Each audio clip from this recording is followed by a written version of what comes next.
Calicut and Kannur will be sharing the series. I welcome all the faculty members and the delegate.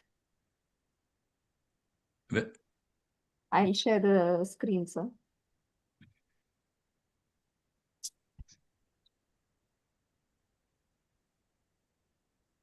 Rashmi, start with the invocation song. Yes, ma'am. Yes, ma'am. First invocation song, after the Shobha will. Madam, please stop Arun the Aure? session. Yes. Yes, ma'am. Please stop the session.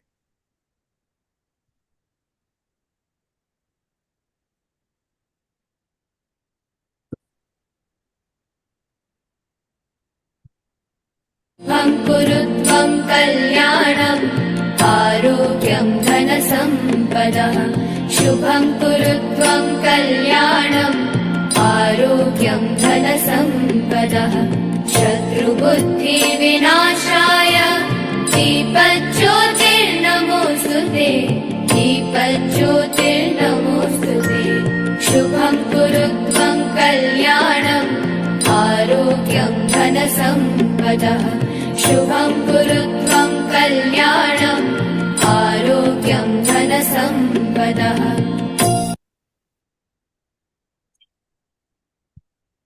Thank you, everyone. I request Shobha Gudi ma'am to speak a few words about this webinar that Thank you, Rashmi, and thank you, Dr. Durgadas, for bringing such brilliant faculty to KSOGA yet again. With Kerala being involved, I am sure today there will be great deliberation. I am looking forward to the talk by dear friend Dr. Ashwath. He has, as Vice President, he has gone beyond boundaries to work for FOXI. I have known him as such a meticulous planner and worker. All the best for your talk, Ashwath, and welcome to KSOGA. And I'm very thrilled that my friend Rupa is going to moderate a very significant panel. And I can see a lot of, such lovely people from Kerala as panelists. But what really is the icing on the cake is the chief guest and the guests of honor today. Thank you, Dr. Durgadas, for bringing in one of my favorite people in FOXI as chief guest to KSOGA, Dr. Rajendra Singh Pardesi. So here is a person who has handheld many of us to get into FOXI as chairpersons. He has given us direction from time to time on the work profile that we must have. And, he really has been a guiding light. Thank you, Pardesi sir, for being there for all of us. And welcome to KSOGA. And of course, Subhash, Kunju Moideen, and Radha. Welcome to KSOGA. It's lovely to see Subhash. Subhash, you have the same connect with KSOGA as you have with Amox. Don't ever forget that. Where is he? I can't see him. Yeah. I'm here, ma'am. ma'am. Yeah. So you're as welcome in KSOGA as in Amox. And Kunju Moideen, I'm very happy to see you. And I was actually looking forward to you as a chairperson this year only, but somehow the cup has slipped and this time it will come. Same goes for Radha also. So all the best for both of you. And I'm very happy that both of you have come to KSOGA. Thank you, Dr. Durgadas, for the time. Over to you. Thank you. Thank you. Thank you, ma'am. We shall now begin the program. We are having interesting topics as a speaker session as well as the panel discussion.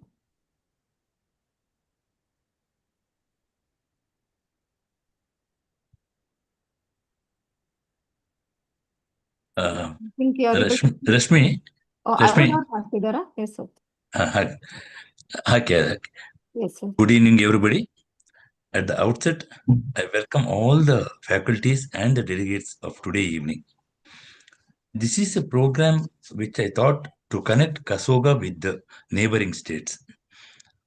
With that intention, KSOGA Gyanadeepa was born. I started with Gujarat. Now I'm doing with Kerala. One of the fantastic responses I'm seeing in Kerala, because each and every call I do for president or secretaries or anybody, they were so much involved with. They are so much involved. They are ready to get into the folds of scientific activity, and really, I'm happy to see all of them. And the way Dr. Ashwath has responded for my call, really, I'm really honored. Like, he's a teacher of teachers. He has accepted my invitation. I am really honored that he's here today. Coming to the first chief guest of today, make it a small screen. Arun, Yes, sir. make it smaller. ಚಿಕ್ಕದು ಮಾಡಿ ಅಲ್ಲಿ ಕಾಣಿಸ್ತಾ ಇಲ್ಲ.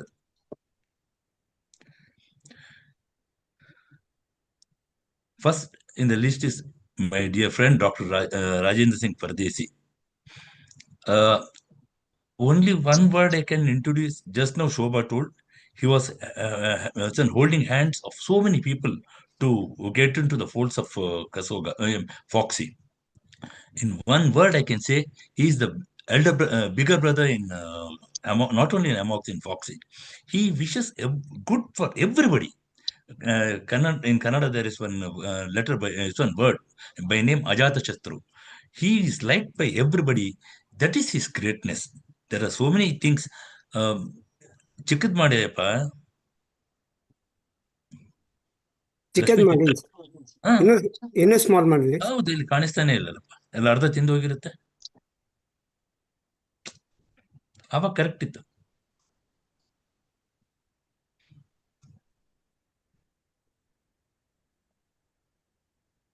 ಸ್ವಲ್ಪ ಮೇಲೆ ಇತ್ತು.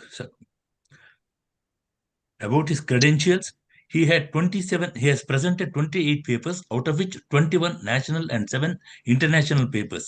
7 times he had bagged the best paper award in Foxy and AICOG conferences. He was faculty in AOCOG in Taipei in 2011 and 2013 in Bangkok. He was a faculty of FIGO in Kuala Lumpur as well as in Rome. He was the chairperson of Food and Drugs Committee of Foxy, wherein he bagged the best committee award.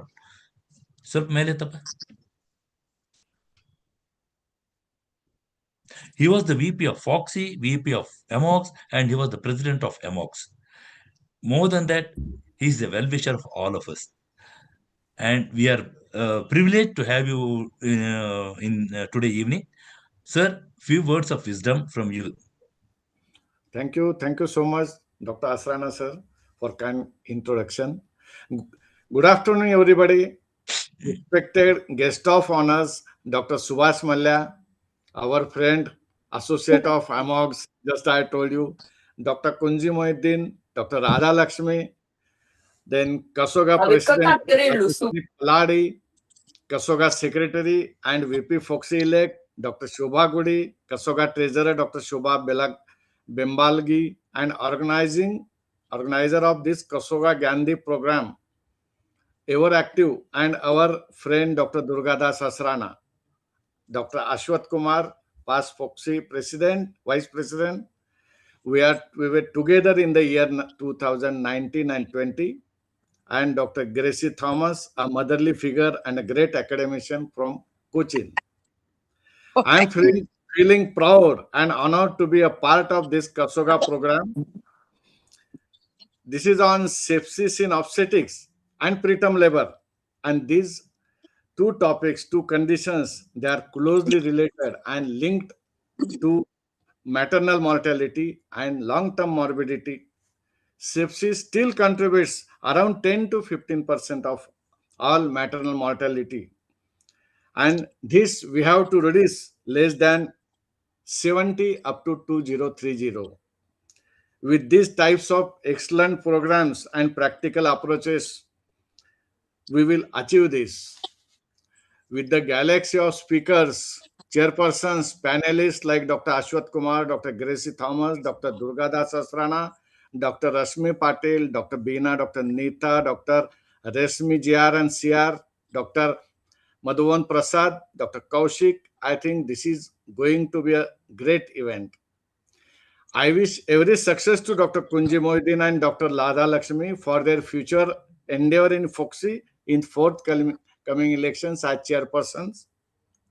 I congratulate Dr. Durgadas Asrana sir for this academic feast, and also I wish him every success for his future endeavor in Foxy.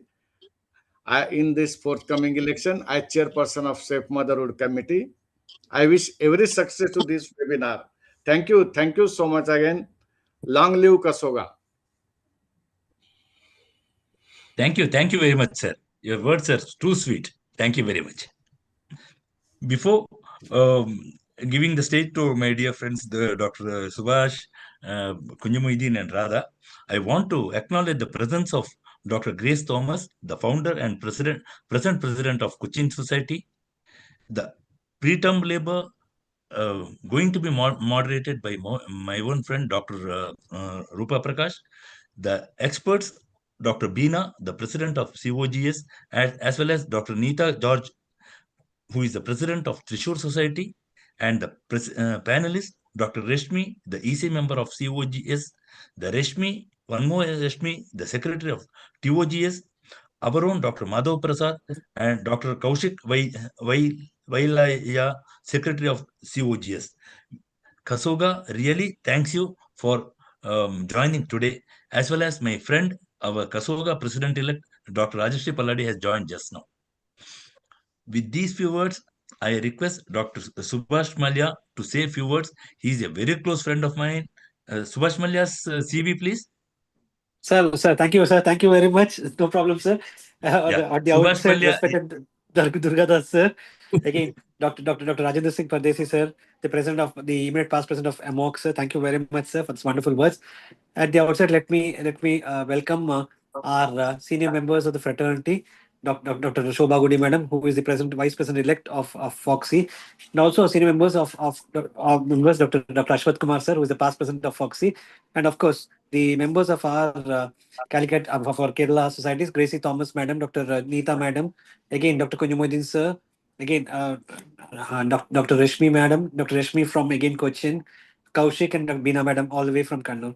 And again, let me also take this opportunity to thank Rajeshri Palladi, madam, for the gracious invitation to all of us to come down to Gulbarga for the KSOGA, madam. Thank you very much for this. We had Good a great evening, time everybody. In Yes, Subhash, we want to see you all here in Gulbarga. Sure. Very nice. We had a great time here in Tumkur, ma'am, and looking forward to being to Gulbarga. Of course. Again, I'm very, very happy to see the speakers of the day, and more importantly, I'm very, very happy to see Dr. Rupa madam. Rupa madam is my teacher at my undergraduate. She has been my examiner also. So thank you very much, Rupa madam. Also, very nice to see you. I wish the very best to all the members over here, Dr. Durgadas sir, again Dr. Kunjumuddin sir, and of course Dr. Radhalakshmi madam. I also wish Dr. Rajendra Singh Pardesi sir the best for all his future endeavors, along with Dr. Ashwath Kumar sir, but not in Foxy. His immediate goal is somewhere else. So I wish Dr. Ashwath sir for all his best and in the IAG also. Very nice to see the nice bonhomie between KSOGA, again KFOG and AMOX. I think all the societies of all over the country, I think we should actually have a lot of these sort of things where we have good connection between each other. I think it's very, very important. We're all been sticking on to our own places without even realizing how the world is growing. It's quite important for us to grow. Together, everyone achieve more. I say that's called a team effort. I always say TEAM, team. Together, everyone achieves more. So it's time that we have more and more of these conferences. That's not just about talking good about each other, but rather more of academics also. So I have an idea of a lot of things that we have in Kerala which are very good. A lot of things which we have very good in Maharashtra. A lot of good things which we have in Karnataka. I think we need to learn from each other, and ultimately our goal is Oh, sorry, ma'am. I'm really sorry for the APCOG also. I'm really sorry for that. It was a slip of the tongue, ma'am. I'm really sorry. Okay. We also have the executive member of the APCOG, Dr. Radhalakshmi madam also. But last but not least, I would really like to see our hero and heroines over here to be chairpersons. It's my humble request to each one of them from all over the country to please see to that these people, they have done enough in their lives. We did not be actually asking for that. They have done enough in their life for their federations, for their states. I sincerely wish them the very best of luck in the future activities. Thank you very much. Thank you. Thank you, Subhash Malya. Thank you very much. I know you're too busy, Subhash. In spite of that, you could. I forgot to thank Rashmi also, sir. Rashmi, thank you very much for taking all the coordination here. I'm really sorry, Rashmi. Really sorry for the same. Oh, no problem. Thank you, sir. Thank you.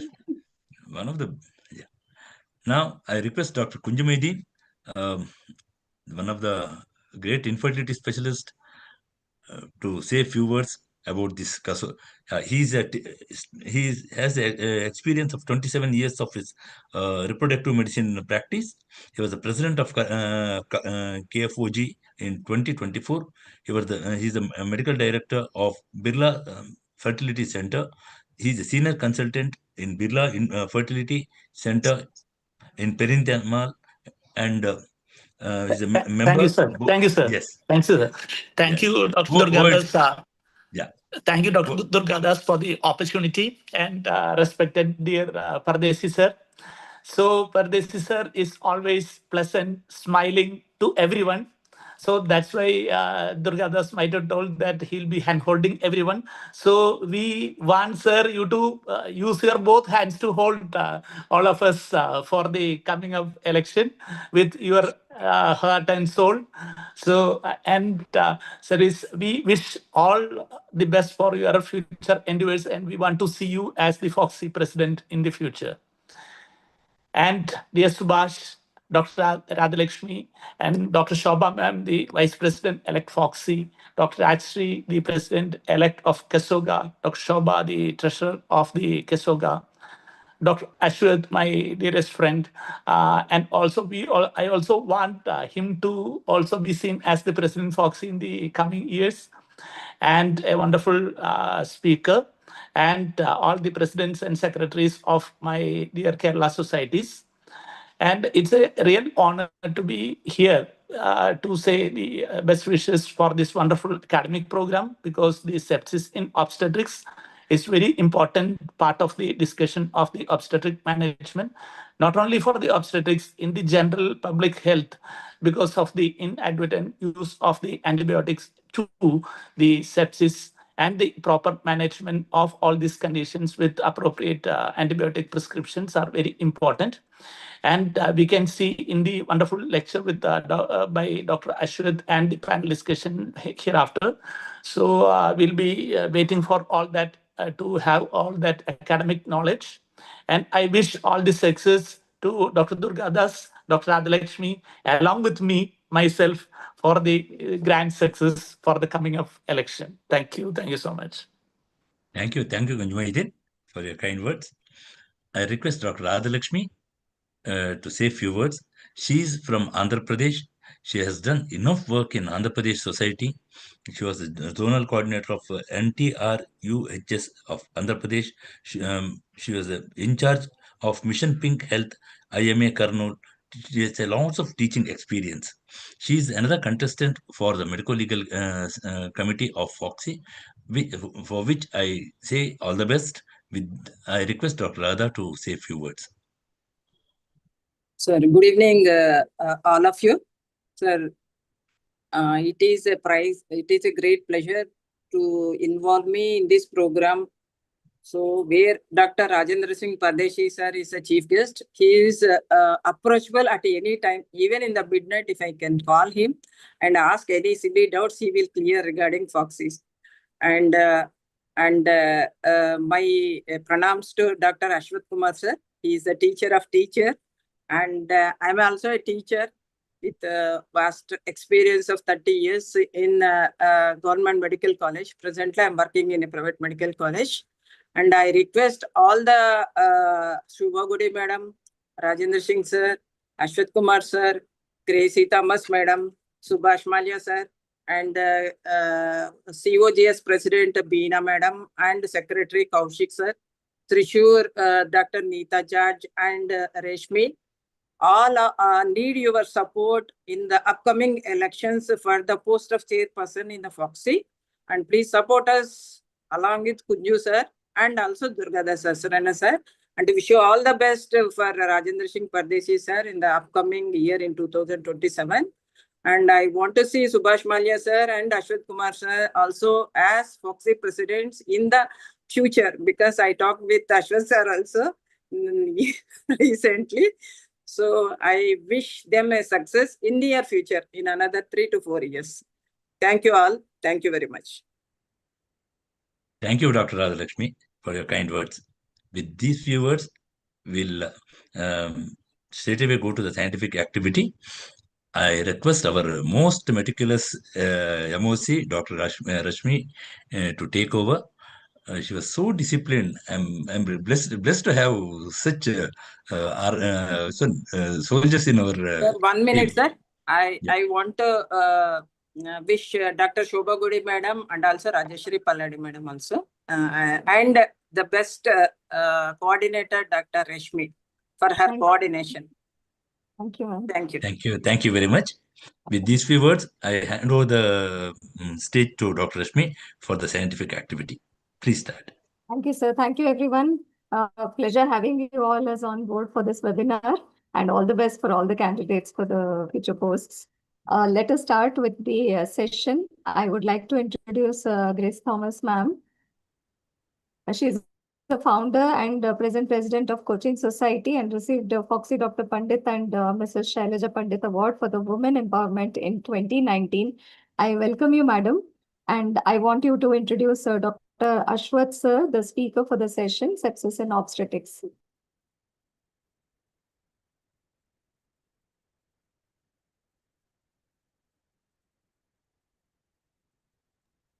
Grace, ma'am, you're on mute, madam. Gracie madam, you are in mute. Gracie madam?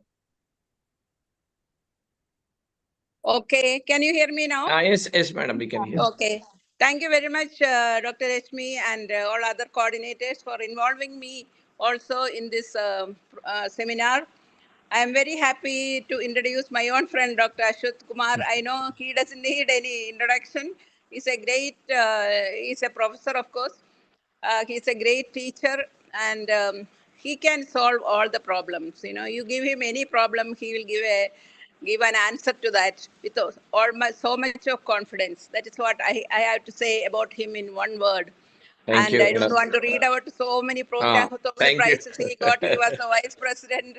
I hope he will become the future president once in his lifetime. And sepsis is a very difficult topic to deal with, I know. And all of us are so much afraid to have a sepsis, you know, after the delivery. But I'm sure we are going to get a few new words and words of wisdom from Ashwath Kumar. All the best, Ashwath. Sure, thank you, madam.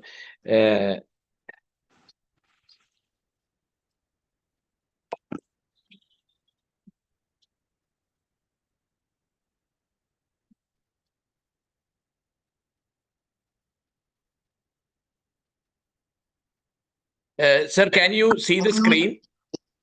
Yes. Can everybody see the screen? Yes, sir. Yes, okay.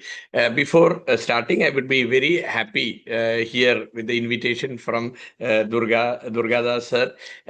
Sir is a friend to me for long years. So one invitation from sir, I cannot deny it. Okay. When sir called, I was admitted in the hospital actually with typhoid. But I was hoping that I will anyway recover and I will be there. I just came back to work last Monday only. So I'm very happy to be here. Back to so 1 week. Last Monday, not yesterday. So I'm happy that I'm here, and I was so promptly. I was reminded from Dr. Reshmi also. So thank you both of you for the invitations. Then so many stalwarts in the field are here. So just taking their names from Pardesi sir, who is my colleague and friend, and we both together worked for a long time. So happy to see, sir, you are here, and all the best for your future endeavor to be the president of Oxy. Then we have guest of honor, my close friend Kunju Moideen, which I handed over my presidentship of Kerala Society to Kunju Moideen with able hands of Dr. Kunju Moideen, and is a very good administrator, you all know. And all the best for him also for the next. Subhash is always my close friend, and I always tell him, student, not now he is my colleague and close friend, and he is one of the able secretaries of now Kerala Federation of Obstetrics, and under him Kerala Federation is having climbing heights. Then we have Radhalakshmi Madam. All the best for you. And we know you. You are able to. You will be able to handle any positions, and it will be a Foxy will. It will be good for Foxy to have you as a chairperson. Then all the Shobha Gudi Madam, another person which we have worked together for a long time, many years in Foxy in different posts with her. Rajashree Palladi Madam, so happy that you are here, Madam, and all the best for your. And then Shobha Madam is here. Then all the other organizers, chairperson, thank you, Gracie Madam, as chairperson, and all the presidents and secretaries of Kerala Society, all my friends, and all the members of KSOGA. Without delay. So it's a sepsis is a very big topic. Okay. I have asked for next 30 minutes. I've tried my best to include all the latest things about sepsis. Okay. So all of you be attentive. You will be learning so many new points, whichever. So I've taken my effort. So all of you here. So we start our. So the stage is set up. Everything was fine. A post-cesarean patient is here. Everything was fine. It begins with a fever, nothing unusual until everything. So you can see here, we are thinking everything is fine. Behind what happens many times, we don't see. Now it's a picture, a video taken. You can see the missile behind hitting the. So we may not know what is happening. Just a fever. That is what. So basically, what is sepsis? Okay. Sepsis is a dysregulated host response to infection, causing life-threatening organ dysfunction. Okay, this is what sepsis is in big terms. So when you take the global scenario, sepsis, everywhere in the world it is there. So what has happened is that if you see from 2000 onwards, if you see the graph is going up in 2000 onwards. Why it is happening? Mortality rate is also high after 2017.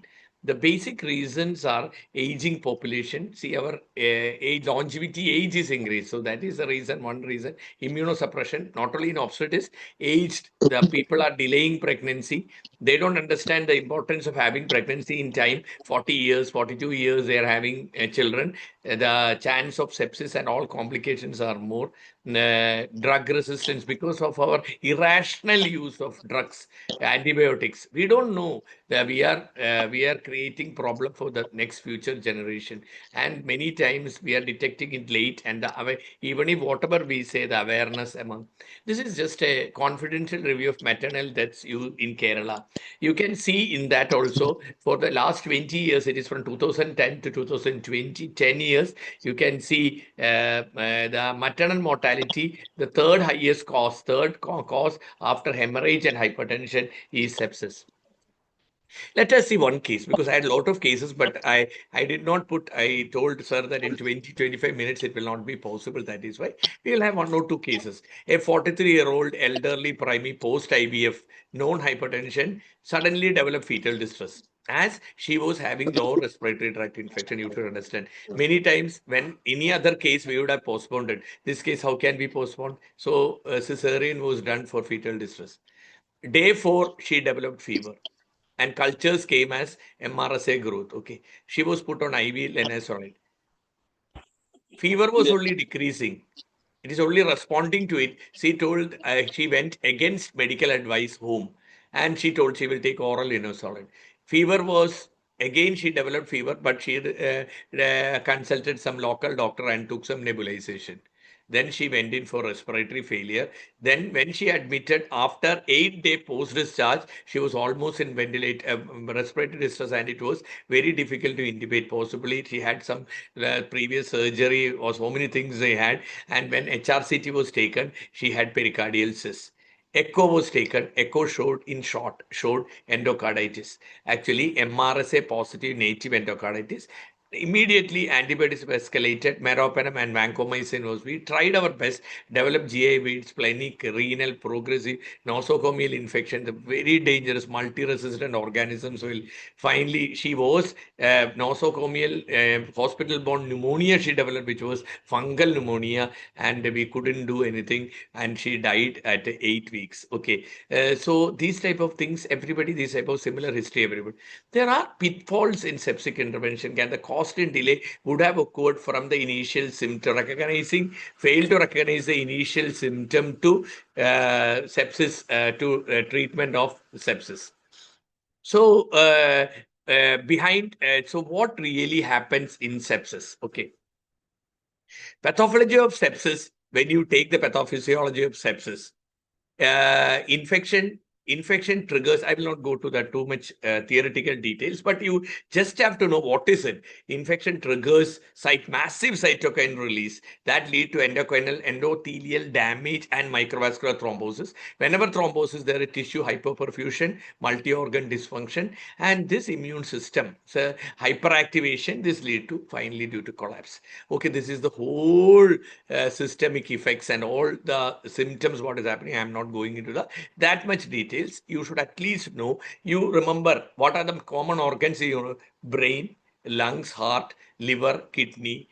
You can have pancreas and adrenals. These are some of the organs which are commonly involved. So from CNS, it's a confusion. See, very important symptom of sepsis is that a patient with fever has confused state. Is you have to, when you go for rounds, you have to be very careful. Second is that lungs, it can cause pulmonary edema, alveolar damage, and finally it can lead to ARDS. Cardiovascular system, she can lead ischemia and dilated cardiomyopathy. She can liver, she can have central acinar necrosis. Pancreas, she can have ischemia, hyperglycemia. Kidney, she can have edema and acute tubular necrosis leading to renal failure. See, all these organs, lung, kidney, brain, and all I told, the organs which are involved usually. See, you should all know that there are, now we come to points actually. See, this is the old classification where we used to say SIRS, sepsis, severe sepsis, and septic shock. SIRS means a clinical response arising from a non-specific insult. See, like temperature more than heart rate more than 90, respirator more than 20, and a WBC count. This is the old definition. Now we don't have SIRS. It's all included in sepsis itself. So sepsis and septic shock is the two definitions which you have. So whenever you demonstrate that there is an infection, that is what is sepsis is. Septic shock is when we say we are not able to maintain the BP without vasopressor. So BP means mean arterial pressure more than 65. I will come to it after some time. And blood lactate more than 2. So now you remember like that there are only two definitions now, sepsis and septic shock. I hope that everybody understood this small point. Okay, this is the all other things have removed actually. Who can get sepsis in pregnancy? Any pregnancy, labor, or in postpartum. Postpartum to have sepsis is 3 to 4 times higher. So you have to be very careful. Every juniors you are even doing pervaginal examination in labor room. All these things are very important. Coming to causes of sepsis. Cause of sepsis, you can have, if you see, we all do a lot of cesareans now. Incidence of cesarean rates are high. We have developed so many new techniques, whatever. The cesarean wound infections from so many other related to cesarean, from bowel meningitis, necrotizing phase, so many things can lead to sepsis. So cesarean is one major cause. Then pregnancy related endometritis, mastitis. So that is why whenever you go for rounds, when the female tells breast pain and all, take some time to examine it. And no use of, after developing breast abscess and septicemia, no use of, don't take it so lightly. So you have to examine and that is another thing. Then the two other things are urinary tract infection, respiratory tract infection. Others are there. So in short, if you say what we as taught, when you take home, wound infection, mastitis, UTI, respiratory tract infection, at least these 4 things in a delivered or a cesarean patient, when you go for rounds, keep in mind. All the other things, I don't say they are not important, they are all important also. Commonest organism is E. coli and Streptococcus B infection. Staphylococcus, Streptococcus A is little rare, causing sepsis. Coming to risk factors. When you come to risk factors, maternal risk factors are obesity, diabetes, general risk factor, obesity, diabetes, anemia, age more than 35, any other comorbidities are there, IV drug abuse, immunosuppression, all these things. More important, what we have to see is the obstetric risk factors. Whenever a patient with premature rupture of membrane, you have to be very careful. Prophylactic antibiotics has to be started. You have to do a CRP level. You have to take a vaginal swab. All these things are there. Next is cesarean section. You have to be careful. Vaginal trauma, retained placental tissue. Recent tissues, you can see, yesterday we had a mortality referred case. Yesterday we had a mortality of a patient with a retained septic abortion who came 2 months back actually. She came in ventilator only with sepsis. We tried maximum things. She had finally had abscess everywhere, brain and all. Yesterday, poor patient, a 23-year-old patient succumbed to death. She had a septic abortion and when she came. So even retained tissues, don't take it so lightly. Retained placental bits, retained tissues and all. So amniocentesis, instrument, multiple gestations, even cerclage, we have to be careful, very careful about cerclage also. When we do in dilated cervix and all, you are very good surgeons actually. We are all great surgeons, but take care, clean the vagina properly, clean whenever you do cerclages, take care of the antisepsis. Not that how good you put a stitch is immaterial. You may save a baby, you may lose a mother. So be careful. So what is the importance of clinical presentation in sepsis is that one most important thing in sepsis is that, see, there is significant overlap between the clinical presentation of sepsis and physiological changes in pregnancy. Mild tachypnea, tachycardia and all we have in pregnancy. So the problem is that, and even an hypotension physiologically is there. So many times this overlap, we may miss sepsis, early signs of sepsis. That is one point you have to. Sometimes fetal heart monitoring gives you some important patient is having fever and all these things. Going into sepsis, fetal distress occurs. So that also gives you a clue that patient is not normal. She may have gone in for sepsis. So turning point, what it is that if we had not seen it coming, that means we have not detected it when it started. That is, we have lot of scoring and screening tools. Don't blame the system. Okay, we have at least follow one of this. Tomorrow when you go home, take a printout, keep 2 old case sheets and ask your nursing staff to monitor. And the color you can see, red flags, you can red color, then you have to get informed. So it's very simple actually. Anybody can see respiratory rate, heart rate, blood pressure, temperature and level of consciousness, alert or not. So this can be seen by anybody. And the total score, they say, if the score is more than 5, they say that is called the Muse chart. We have modified it for obstetrics morning score. This is called Muse chart.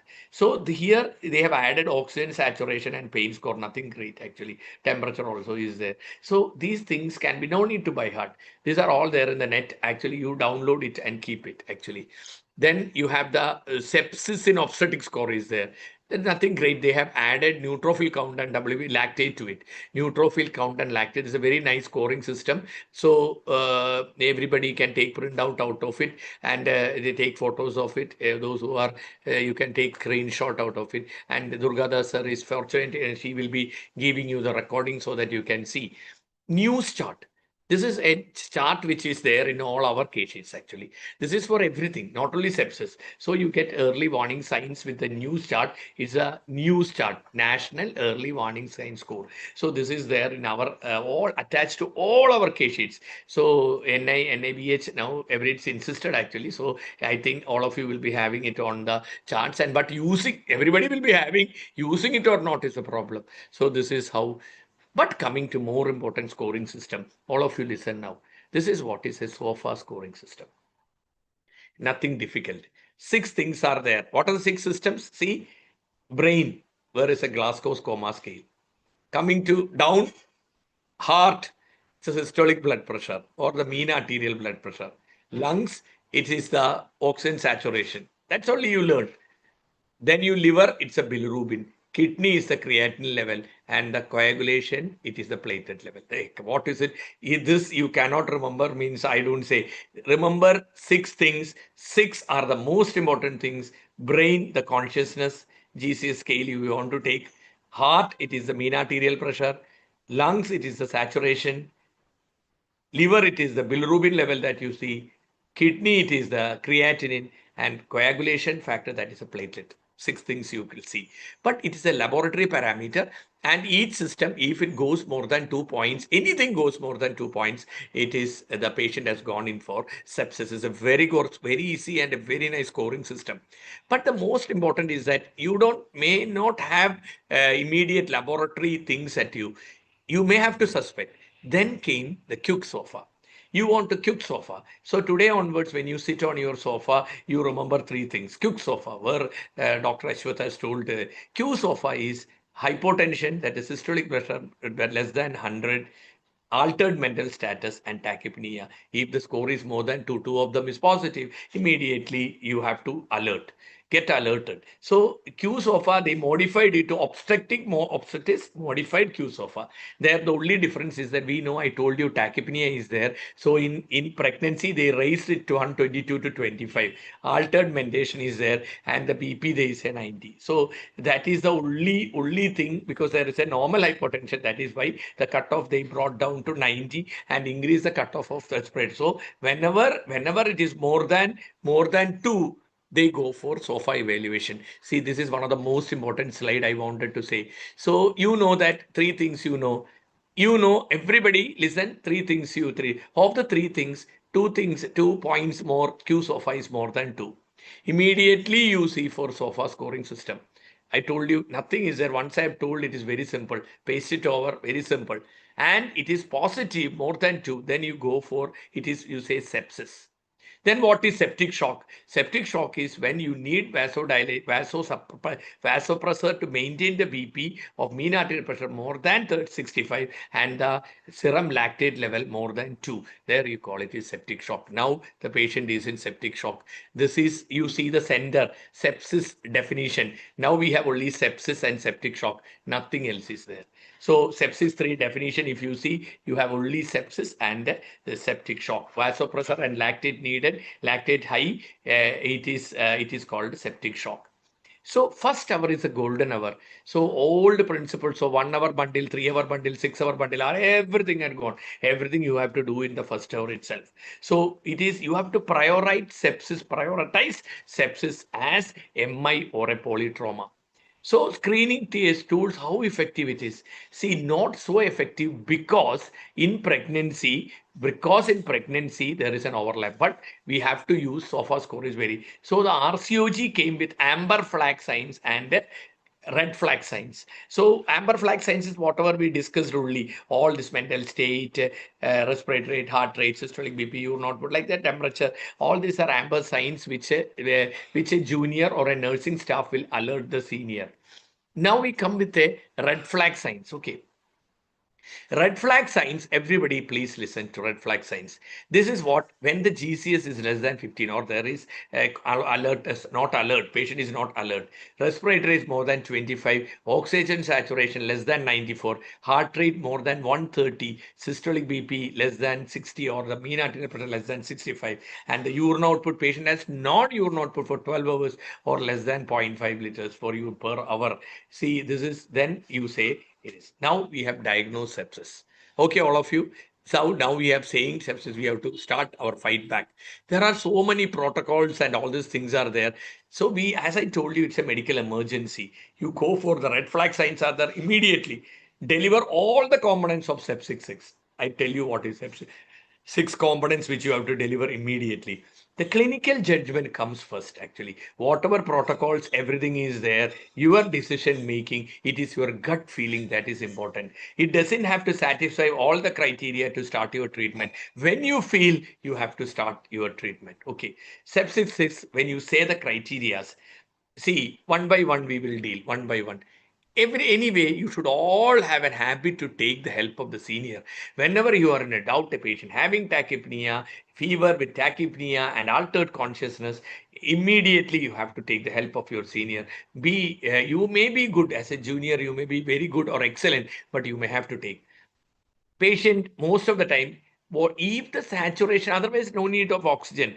If the patient, the saturation has fallen below 92, the target is only to maintain between 94 to 98. Never keep the target of 100. See, we need to the drive, we need some carbon dioxide inside. So never push it on. If it's a COPD patient, you have to keep it only till 88 to 92. So all of you remember one thing, it needed only you keep the mask, oxygen mask. It needed only.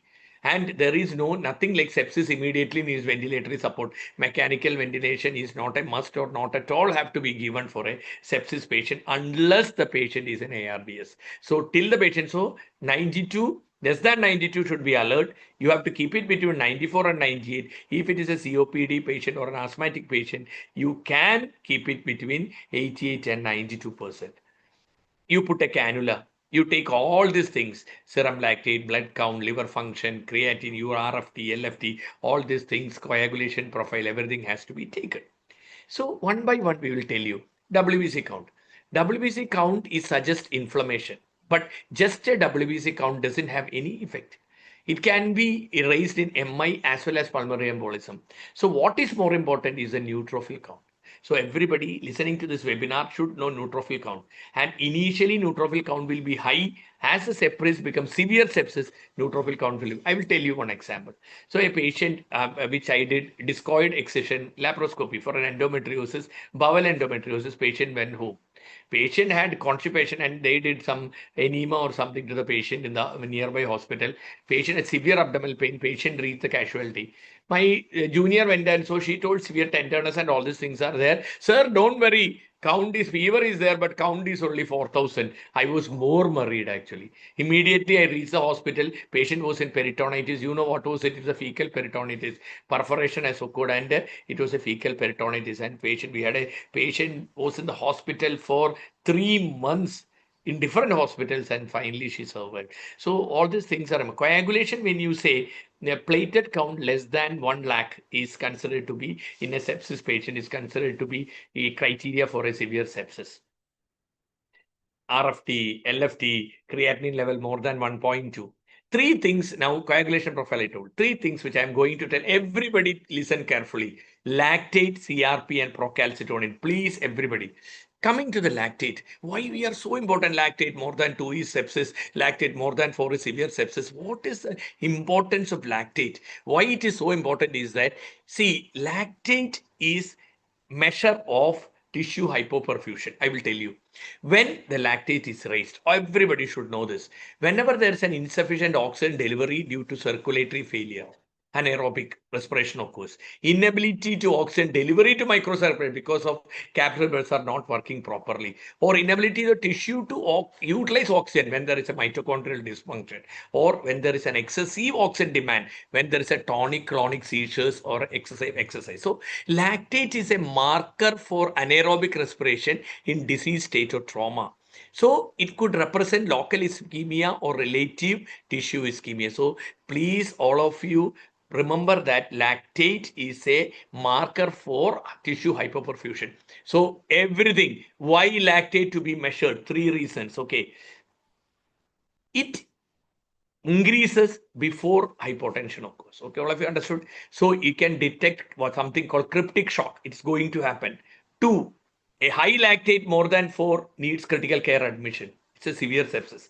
3, when the lactate is coming down, our fluid challenges are effective. So these are the 3 uses. So lactate is very useful. We found out. Coming to CRP. CR reactive protein. As soon as the patient has fever, you have a habit to have a CRP.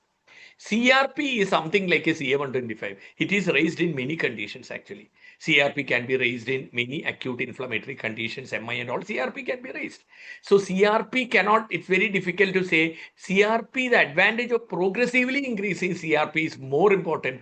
Sharp decrease in CRP is also important. So from SIRS to severe sepsis, or this patient is progressing to septic shock, that is what CRP gives. CRP cannot differentiate between a bacterial and viral infection. Please, all of you. So CRP is a marker which is a prognostic marker as well as the worsening marker as CRP can be taken. And everybody, CRP less than 0.2, CRP more than 2 is considered to be. 2 is a value you should learn. See, lactate more than 2, CRP more than 2, and the CRP increases as it goes more than 10. If patient has gone into severe condition, severe sepsis. Or 2 and 10, you remember. All in a normal patient, CRP should be less than 0.2. So this is about CRP, and CRP increases by 6 hours, but it takes time to peak by 48 hours. Coming to procalcitonin, very important marker which many of us don't know. Procalcitonin is also 2. CRP was, if you see, CRP was 2 milligram per deciliter. Only the value is different. Procalcitonin is 2 nanogram per ml. Lactate is 2 millimoles. So the 2 is the value. Everybody listening to the lecture should remember the value 2. Lactate more than 2, CRP more than 2, procalcitonin more than 2. Don't remember the side value is also okay. So the procalcitonin, the advantage of procalcitonin is that it raises, when it will raise, procalcitonin raises immediately before CRP, and procalcitonin can differentiate between a bacterial and viral sepsis. So another point, and very high procalcitonin means it's a gram-negative sepsis. And based on the procalcitonin levels, you can even titrate the antibiotics are responding or not. So now all the 3 you learned. So today something take home these are all slides which are there, which you can go through slowly when you go through the lectures is there. This is something called septicide rapid. So rapid tests are all coming. So this is the future. This has not come to India. Once it comes to India, you can detect sepsis in 10-15 minutes, like your ROTAM, like your point of care test. So you can detect, once it comes, you send it to the lab, a point, you will be able to detect. Cultures. So once the blood is taken, you send for cultures. You 2 sets of culture bottles you are sending to. One is anaerobic culture and the aerobic culture. One is for, but 2 bottles are sent. 2 bottles are sent again after 30 minutes. Again, you have to send 2 more bottles. So this is about the culture. One is a blood culture is one thing. You can take cultures from everything. Wherever it's a cough is there, sputum, urine, CSF, pus. All cultures are important. Other than cultures, you have to find the source. So you have to go for chest X-ray, abdominal imaging, TAS, TVS, CT scan if you need it. And all these things are very important. So the blood investigation, blood culture or culture from everything, wherever you can get in a sepsis patient. These are just chest X-ray and X-ray imagings, and all these are very important. So 3-hour, as I told you, 3-hour and 6-hour bundles have gone. Measuring lactate, obtaining blood culture, administer broad spectrum, and immediately you don't wait for your culture report. Immediately you have to start the broad spectrum antibiotics and begin rapid. Fluid has to be started, and if the BP is not coming up, you have to go for vasopressors. I will come to it one by one. Very important topic. Next 3 minutes, what I am going to tell is very important about antibiotics, which many of us don't know, or without knowing, you do irrational things. So each hour delay in starting antibiotics in sepsis increases the mortality and morbidity in the patient. So IV antibiotics you start within 1 hour once you recognize or suspect broad spectrum therapy to all. So you use broad spectrum. Which are the common antibiotics? I will come to it. Broad spectrum.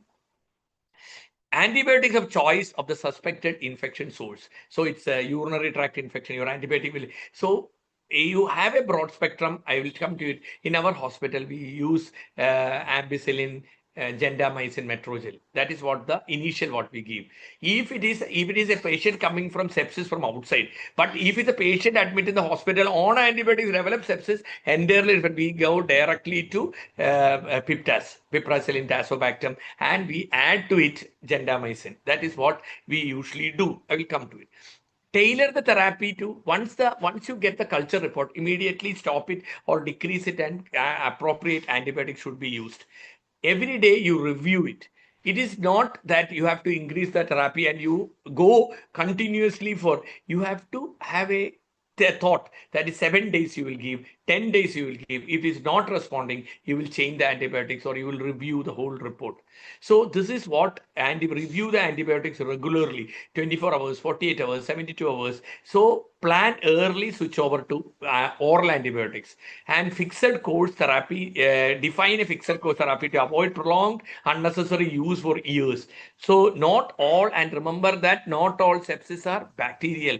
There can be, many times I told you, fungal pneumonitis is very dangerous. So antifungal atypical pathogens are to be kept in mind. This is what we follow in our hospital and what you have to follow. So sepsis from a unknown source or the patient come from outside, there are less chance to have a resistant organism.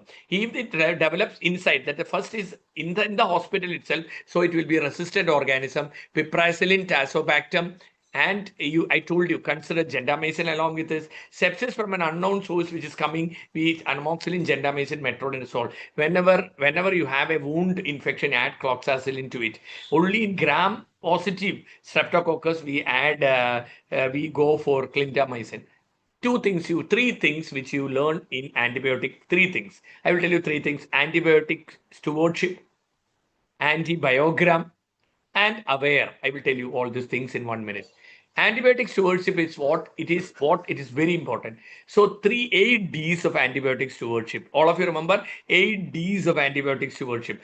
Right drug, right diagnosis, right duration, de-escalation. Whenever I told you, you decrease the dosage, right dosage, proper diagnosis, disease prevention and control, and whenever there's a source debridement. These are the 8 Ds of antibiotic stewardship. This is what we de-escalation and using procalcitonin we told.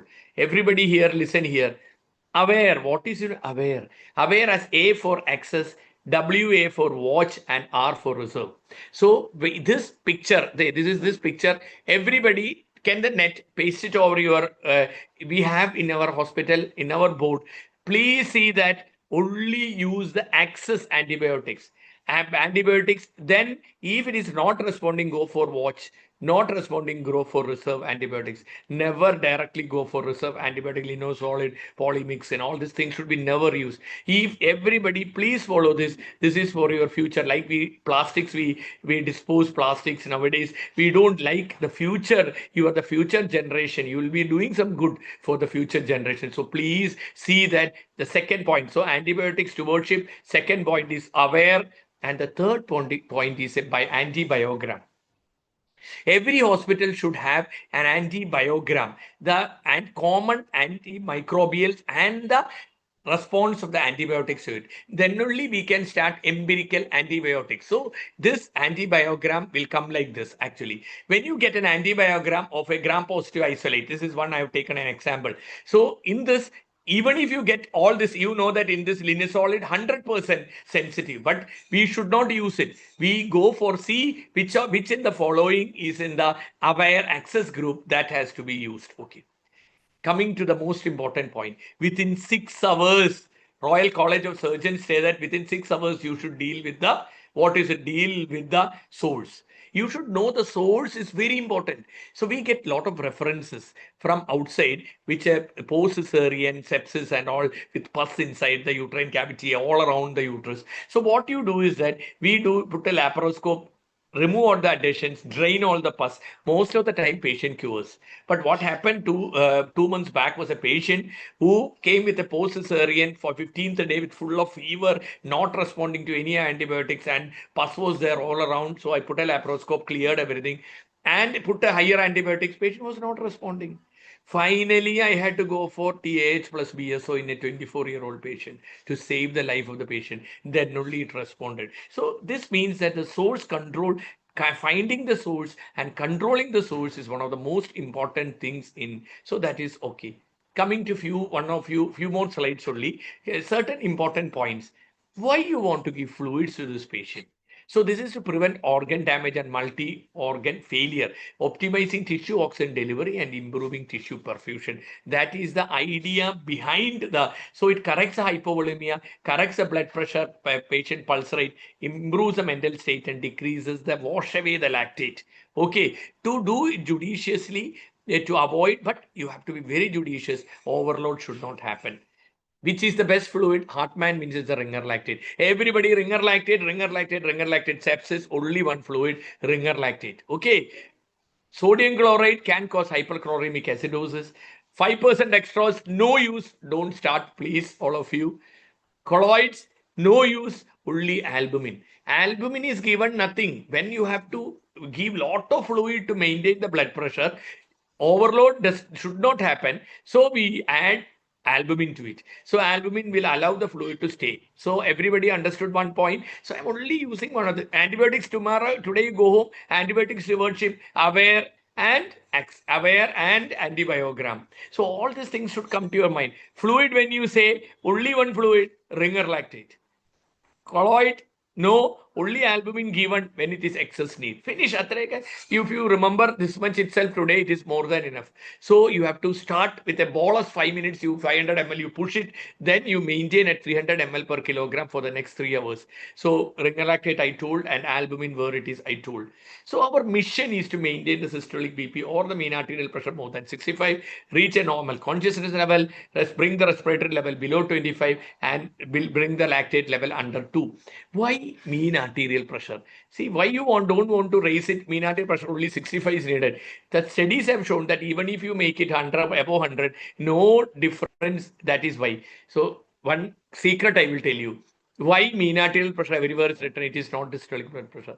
Because many of you, if it is a class, I would have asked you, but it's a chance that I cannot ask you directly. I'm telling you is that most of the monitors are only calibrated to mean arterial pressure. That is the only reason why mean arterial pressure is seen in. So everybody remember that is not that they are not calibrated to systolic blood pressure or diastolic blood pressure. That is the reason why we use mean arterial pressure. So the secret, you keep it in your mind. When you can ask your PGs, and PGs will you can tomorrow itself ask your PGs. So, and which is the choice vasopressor? The choice vasopressor is norepinephrine. This chart you remember. Patient is said you start norepinephrine. So you titrate, you will have a syringe pump and you will be putting through it, that I am sure. So, and maintain, if you are not able to maintain the mean arterial pressure with norepinephrine, you use vasopressin. Then also you are not able to maintain, then you take epinephrine and phenylephrine. Why there is no dobutamine, dopamine? So you remember years we were, as I was a postgraduate or I was a MBBS student, I had only heard about dobutamine, dopamine. So they found that it creates cardiac arrhythmias and there is not much benefit. Usually they used to say, oh, it is renal friendly and cardiac, renal, and all these things are proved inefficient. And that is the reason why all these vasopressors are much better than dobutamine and dopamine. Steroids will you give? There is no role for steroids. Steroids are only used in sepsis. See, whenever you say infectious steroids, push steroids. No, please don't push steroids into it. It will aggravate them. Only steroids are given if you cannot maintain the blood pressure with vasopressors. You add hydrocortisone to it. Otherwise, no role for steroid. Dose of 200 milligram hydrocortisone given, continuous infusion, or 50 milligram 6th hourly IV bolus dose can be given. Blood, only if the hemoglobin is less than 7, please. Don't push unnecessary blood. Maintain your hemoglobin between 7 to 9. No need to maintain over 9. Okay, that is enough. And the platelet count, if transfusion only, platelet goes less than 1 lakh, it is sepsis. But the platelet transfusion done only if it's less than 10,000 or there is less than 20,000 with bleeding. Otherwise, don't give. Coming to all these things, we understood. How do you monitor? Previously, we have, listen now, new change. Previously, we have static variables. We used to say CVP should be maintained at 8 to 12, mean arterial pressure, you will not put SVO2, and all these things are previously. This is in 2012 recommendation. What is now? Now we have gone away. We have gone to dynamic markers. So dynamic measures, the best is a leg raising test, or you do a IVC measurement. If fluid is given and you are able to increase the IVC volume by more than 0.1, 0.5, and everybody does IVC measurement with a scan. We all have scan and we can do it. So all these things are the dynamic, but this is the machine which we have in ICUs. They directly measure the, see, all this is in our ICU what we have. So in a sepsis bed, they can directly measure the cardiac output, stroke volume, all this and that is what we measure. So now everybody remember, we go for dynamic variables than the static variables. So coming to another important thing, blood glucose, we all know it's a stress. Whenever there is a stress, there will be glucose level will be high. So we give insulin. But here also there is no tight control.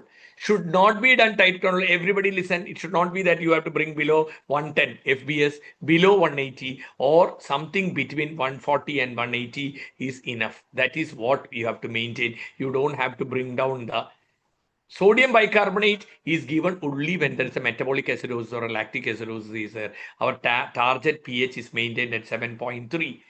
Thromboprophylaxis must, you have to give according to the weight of the patient, you give thromboprophylaxis. We had a patient with a 164 kg cesarean I did. The thromboprophylaxis we give 60 milligram BD was what we gave. Low molecular weight heparin. Dialysis, there is no role unless there is evidence of fluid overload, hyperkalemia or acidosis. Otherwise, there is no role for dialysis in sepsis. Nutrition, we encourage enteral nutrition, not parenteral nutrition. Only if patient cannot take parenteral. Otherwise, encourage enteral nutrition. Even patient goes for parenteral, change it, overlap it with enteral and immediately change it to enteral nutrition. So please see, at least you put a right tube and give the patient than putting the patient on parenteral nutrition. Mechanical ventilation, I told many times, mechanical ventilation only when there is ARDS. And what you have to give is a lung protective ventilation, prevent aspiration and minimal, don't sedate the sepsis patients. So for you to know what is a lung protective ventilation, you keep a higher PEEP. You keep a higher PEEP and a lower tidal volume. This is what you keep, and PEEP means positive and expiratory pressure for the namesake. You remember like that. Many times we don't have in a periphery, we don't have all these facilities. Okay. Then what will you do immediately? Immediately you have to start the fluid. You have to start antibiotics. Try for any pus is there in the cesarean wound, drain it out and transfer to higher center. Monitor the mother and the fetus if the baby is inside the pregnant patient. Everybody today, fast M. These are few of the last slides. It's a fast M is the code, which new code you will. So fluid, antibiotics, source control, transfer, and monitor the mother and the baby. Electronic fetal monitoring is same as CTG, and sepsis can cause fetal distress, and fetal distress may be an indication for worsening sepsis. So we have to be careful. Fetal blood scalp sampling is of no use. Delivery of the baby, there is no indication. Don't take sepsis as an indication for cesarean. If the baby has, because sometimes with sepsis you go for cesarean, sometimes they worsen. But if the baby has fetal distress, you go for cesarean. Baby neonatal care, you have to be very careful. Sepsis has to be mother, but breastfeeding, ongoing breastfeeding support will be offered is what they say, even if the mother is having infection. See, your work doesn't end, because there is a risk of postpartum psychiatric disorders in this patient, having depression, anxiety, psychosis. All. We had a patient recently, patient with psychosis, and due to we treated everything, patient went off sepsis. After 3 hours he came with severe psychosis. You cannot imagine. She ran away from the casualty and all. So you have to be careful. It is not that because of patient has been in so many days in your hospital or in the ICU, there's so much trauma to the patient. Those who have been I'm not saying have been to ICU for diseases, you feel after 2-3 days you feel like running away from there, and you don't know where is a night, and all your orientation goes. It's very difficult. I had recently, so I know what it is, what you mean by an ICU for 2 days. So ICU for 10-15 days is something different.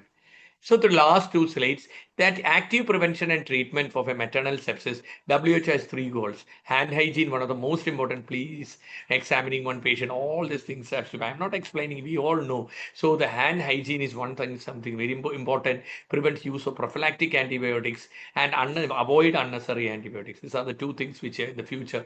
Then we learned about detecting early sepsis with signs, whatever we learned, and fast M, what the bundle which we told.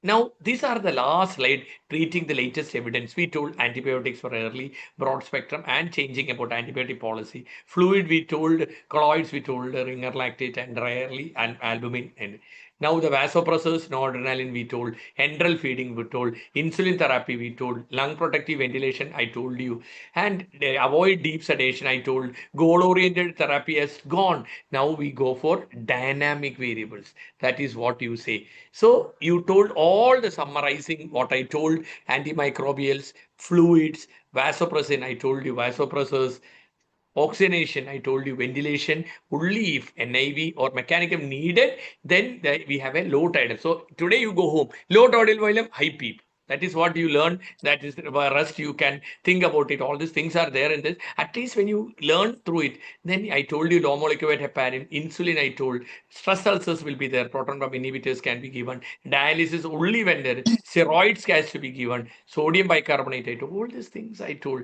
So from when you summarize from the what you learned today is that from the definition you learned. Okay, you learned from the definition you learned.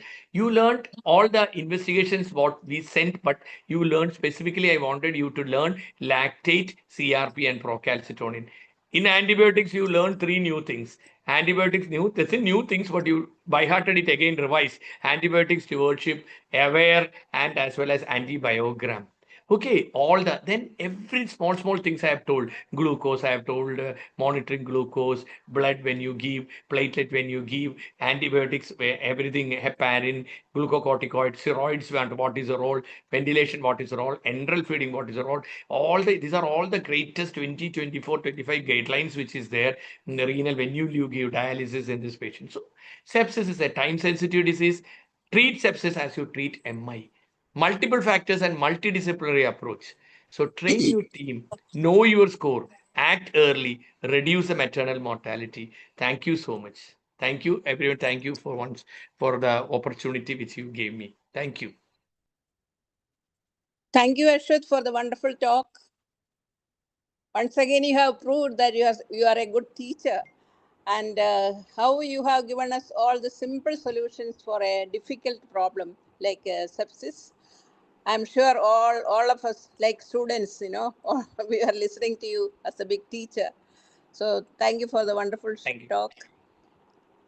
I don't know whether they are taking any questions. Yeah, any questions? Definitely. Any questions? And definitely we'll be taking. Yeah, wonderful talk, Ashwat. Wonderful talk. Thank you, madam. Yeah. Thank you so Ashwat, much. wonderful It talk. was really nice. Thank you. Really, we are honored. That shows you're teacher of teachers. Just now, as madam told, you were just listening just like students. yeah, that's it.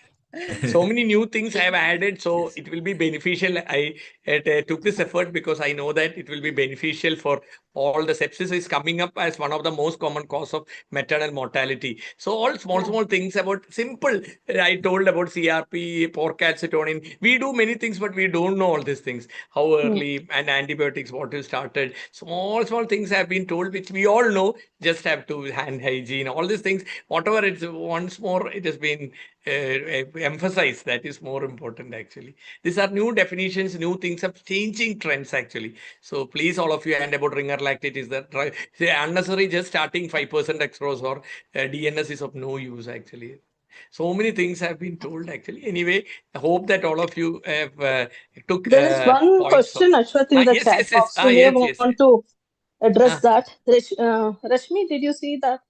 Tell me the question. I did not see that question. Pregnancy with sepsis, whether delivery will make a difference, whether we should No, hasten the delivery. You have to monitor the patient. Concern, so better to address that. Yeah. See, madam, if the patient goes in for septic shock and all, for the patient to resuscitate, then you may have to go for a delivery. Otherwise, just a sepsis, beginning antibiotics and all, but you have to monitor the baby very carefully because these babies can go in for fetal distress. So fetal distress is an indication for worsening sepsis also, as I told you. So we have to be very careful. Just a sepsis or an infection doesn't mean you should go for a delivery. You can So wait. the question is whether to treat sepsis first or to deliver first. No, Obviously, treat you must sepsis. treat the Treat sepsis sepsis. Treat wholeheartedly. sepsis first. Yeah. Treat sepsis first and monitor the baby. If the baby is Deliver for having obstetric fetal, indications like fetal distress.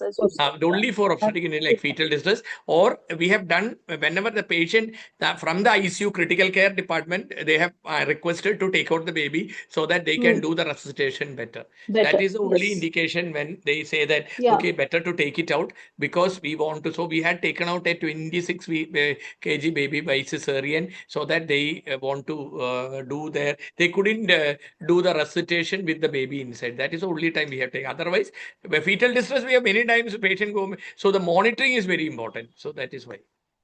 So actually, there's something called intrauterine fetal resuscitation also. And yes, as the mother improves in condition and fights the sepsis, the baby also recovers also and pregnancy can continue for a safer time for delivery. That is what we have pregnancy, observed. no indication. Sepsis. So everybody learn only one thing. Sepsis is not an indication for delivery. That's it. Sepsis is directly not an indication for delivery or a cesarean. So don't think that cesarean is the mode of delivery for sepsis. Please don't take home that message. Actually, sometimes it worsens after giving anesthesia and all this. Yeah, definitely we can push her over the edge if we Madam, you will remember previously when COVID was there, all of you remember, COVID was there, many mortality occurred when we took the patient immediately to cesarean. If you remember, at that time. Embolism, yes. Yeah, that is what. Thank you, sir. Thank you, Ashwath. Ashwath, thank you so much. This is going to be relayed all of Karnataka societies and Kerala. I'll see probably in Gujarat also. Okay. Don't think it stops here. Thank you. I'll let everybody, every junior doctor listen to this talk. And we are posting to each and the president and secretaries, not to the whole society. Individually, I am posting. Okay. Then they will all benefit out of it. Yes, that's my intention. That is the sanctity of your talk. Okay. Thank you, sir. Thank you so much. Thank you once again. Thank you. Thank you, Ashwath. We are proud of you. Thank you. Society is very proud of you, Ashwath. Thank you so much, madam. Thank you, Ashwath, sir. Thank you, Grace, ma'am. We'll be now going ahead with the panel discussion on preterm labor. Dr. Rupa Prakash, ma'am, she couldn't join us due to some emergencies. And Rashmi CR, ma'am, had told she has an laparotomy pending now. I'm not sure if she's got washed for the same. Kaushik sir is supposed to catch a train, he's mentioned now. I think we shall go ahead with the panel discussion and have some inputs with the great members over here.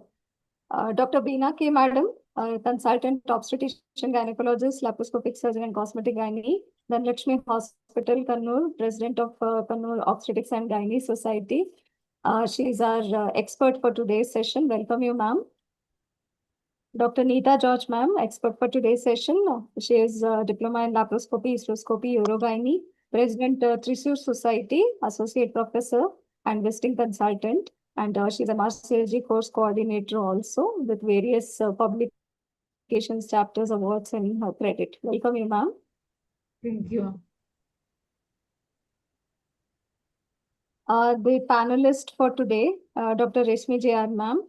She is in charge and senior consultant at Department of Reproductive Medicine at Alleppey and Chetala. She's a gold medalist with a lot of credits and awards to her basket here. And she's executive committee member, Cox, treasurer of Cox, and faculty at national and international conferences. Welcome you, ma'am. Dr. Reshmi CR, ma'am, she's mentioned that she'll try if possible to join us now. She's Secretary Talks and she's being Secretary for RCOG. She's an MRCOG Part 3 examiner as well with a lot of awards to her credit and peer review of various journals. Welcome you, ma'am. Dr. Madhva Prasad, he is Associate Professor at OBG, a very close friend and currently National Coordinator for Editor for the Journal of Obstetrics and Gynecology of India. And he is working in the Faculty of Medical Education Nodal Center NIC at St. John's, Bangalore, and reviewer for the Maternal Research Studies. Welcome. Dr. Kaushik Valia, sir. He is a consultant obstetric gynecology, robotic surgeon, and laparoscopic surgeon, Aster MEMS Hospital, Kannur, Secretary of Kannur Obstetric and Gynec Society. Welcome you, sir. Oh, hi, welcome everyone. Yes. Thank you for joining, sir. I will be sharing my presentation.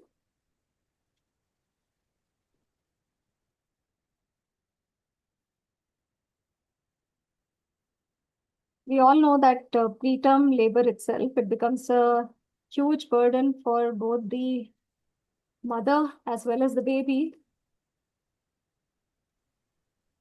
and the families surrounding there. And somehow it does get transmitted to the treating doctors also. Now, when we look at this,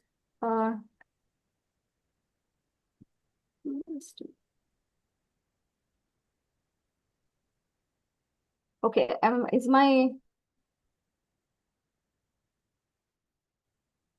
slide visible to everybody? Yes, it is. Yes. So, Dr. Durgadas, sir, Yes. I welcome you for co-moderating this chair. We No, couldn't you have go ahead. Yes, sir. Thank you, sir. So briefly, let us discuss, Reshmija ma'am, if you're there. Okay, how do you define a preterm labor and how do you rather classify this? Why is this important for us? At the outset, let me thank Dr. Durgadas sir and Dr. Reshmi for inviting me for this. Am I audible? Yes, ma'am. Okay. Preterm labor is defined as cervical changes that develop in response to regular uterine contractions, which occur between around more than 20 weeks up to 37 completed weeks. WHO has classified it as extremely preterm when it is less than 28 weeks, very preterm when 28 to 32 weeks, moderate preterm 32 to around 34, and 34 to 36 is late preterm. Yes, ma'am. Thank you so much. And if we see here, the contribution also goes like 70.1%, where majority are going to be between 34, 36. But the other preemies that we are going to get, again, that is important. So why is it very much crucial for us to classify and have this on board? Yes, so it is very important to classify them because we have to be prepared. For, our neonatology unit has to be prepared of the potential complications because preterm, although the incidence of preterm may be only 10%, but it is a cause for around 60% neonatal mortality. So we have to inform our neonatology department. Our obstetric team has to be ready. Fetal medicine department has to assist us. So it should be a multidisciplinary approach. That's why it is very important to classify them. Yes, ma'am. Absolutely agree with you. In 2020, it was seen that almost 9.9% of all the births globally, they were preterms. And as per the Government of India and Ministry of Health and Family Welfare, it was still told us that premature birth rate was almost 12.5% over here. And India itself accounts for 13% of all the premature birth rate among considering all the top 5 countries that you can see here. That is the babies which are born too soon.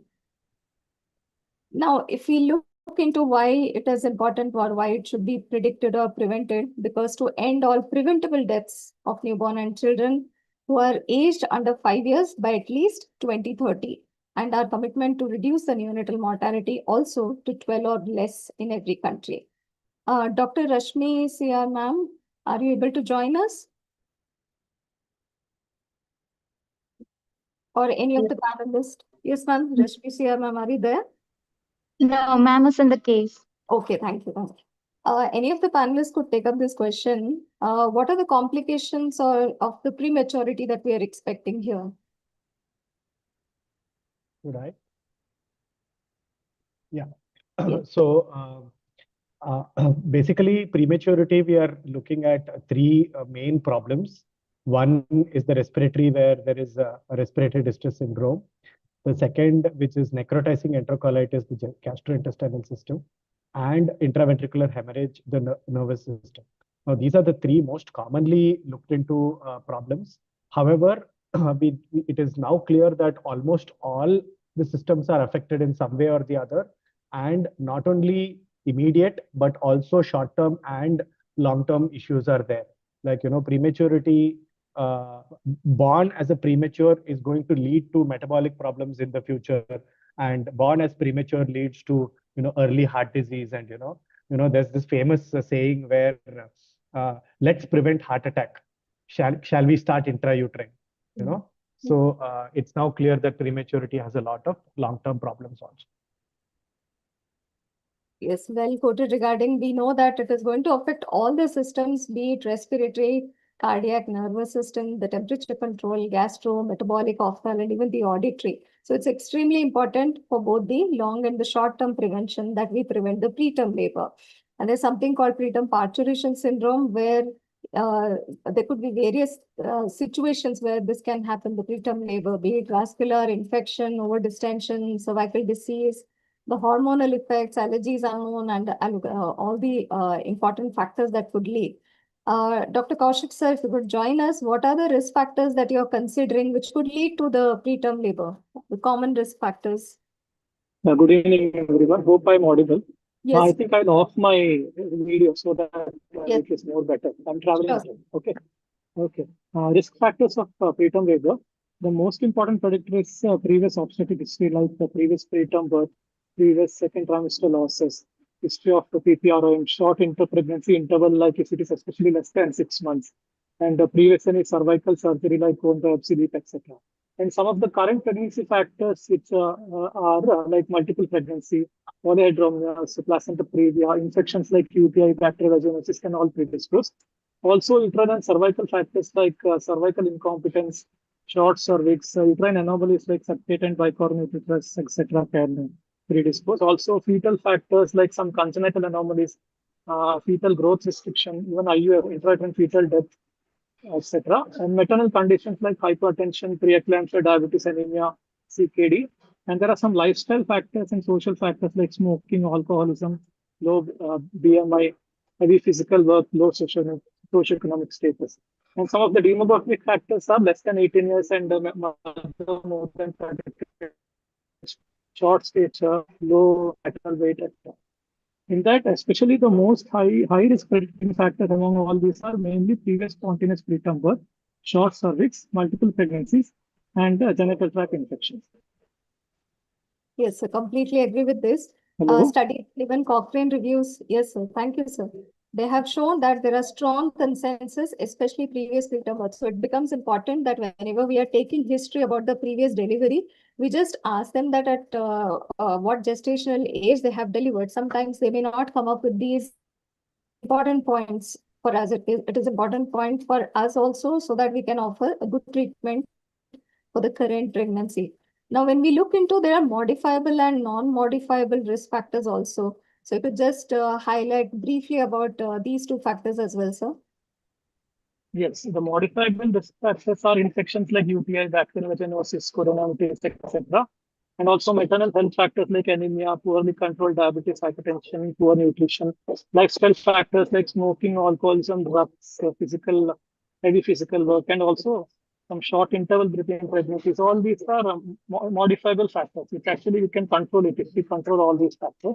And the non-modifiable factors are if the lady has a previous history of preterm birth, and age is less than 18 years and more than 40 years especially, and she has a cervical injury or anomaly, uterine anomalies, excessive uterine activities, and also premature cervical dilatation, if it is less than 2 centimeters, over-distant uterus, especially in cases of twins and polyhydramnios, and in cases if she has an unexplained or some vaginal bleeding she has previously, and also if a patient has undergone IVF, she is again predisposed to preterm labor, which is a non-modifiable factor. Yes, sir. Speaking about IVF, I generally consider it can be modified also and non-modified.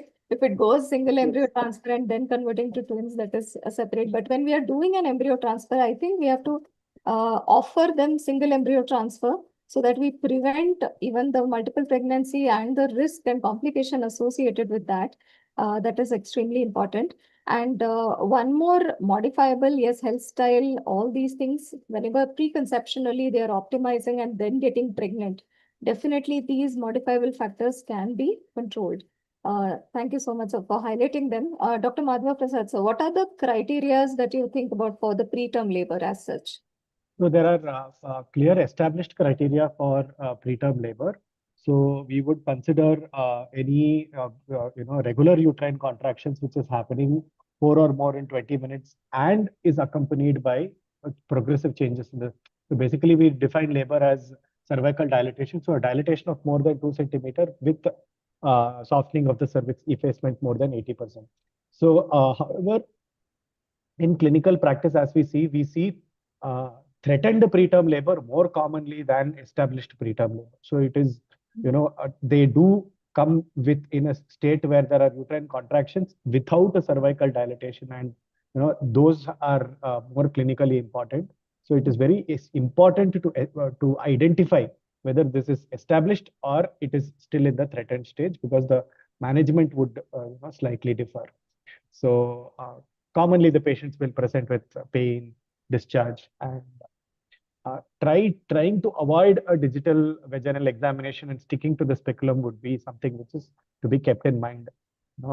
We just spoke about sepsis also, and avoiding infections by repeated PV examinations. Yes, sir. Yes, absolutely agree with that. And we do have the NST machines with the good toco pickup, so which can tell us regarding the false pain, true pain, and help us in getting into the criteria very well. Preterm labor prevention strategies, any comment on that, sir? So that slide on preterm parturition syndrome was very, very important, because we see that there are so many factors which can eventually lead to preterm labor. However, if you look at this slide, it seems as though, okay, if you can prevent this, preterm labor is prevented. You can prevent this, preterm labor is prevented. However, that perfect relationship is actually not there. So it is very difficult to identify if there is any latent infection in the inside. It is very difficult to identify, like what level of stress the body is in.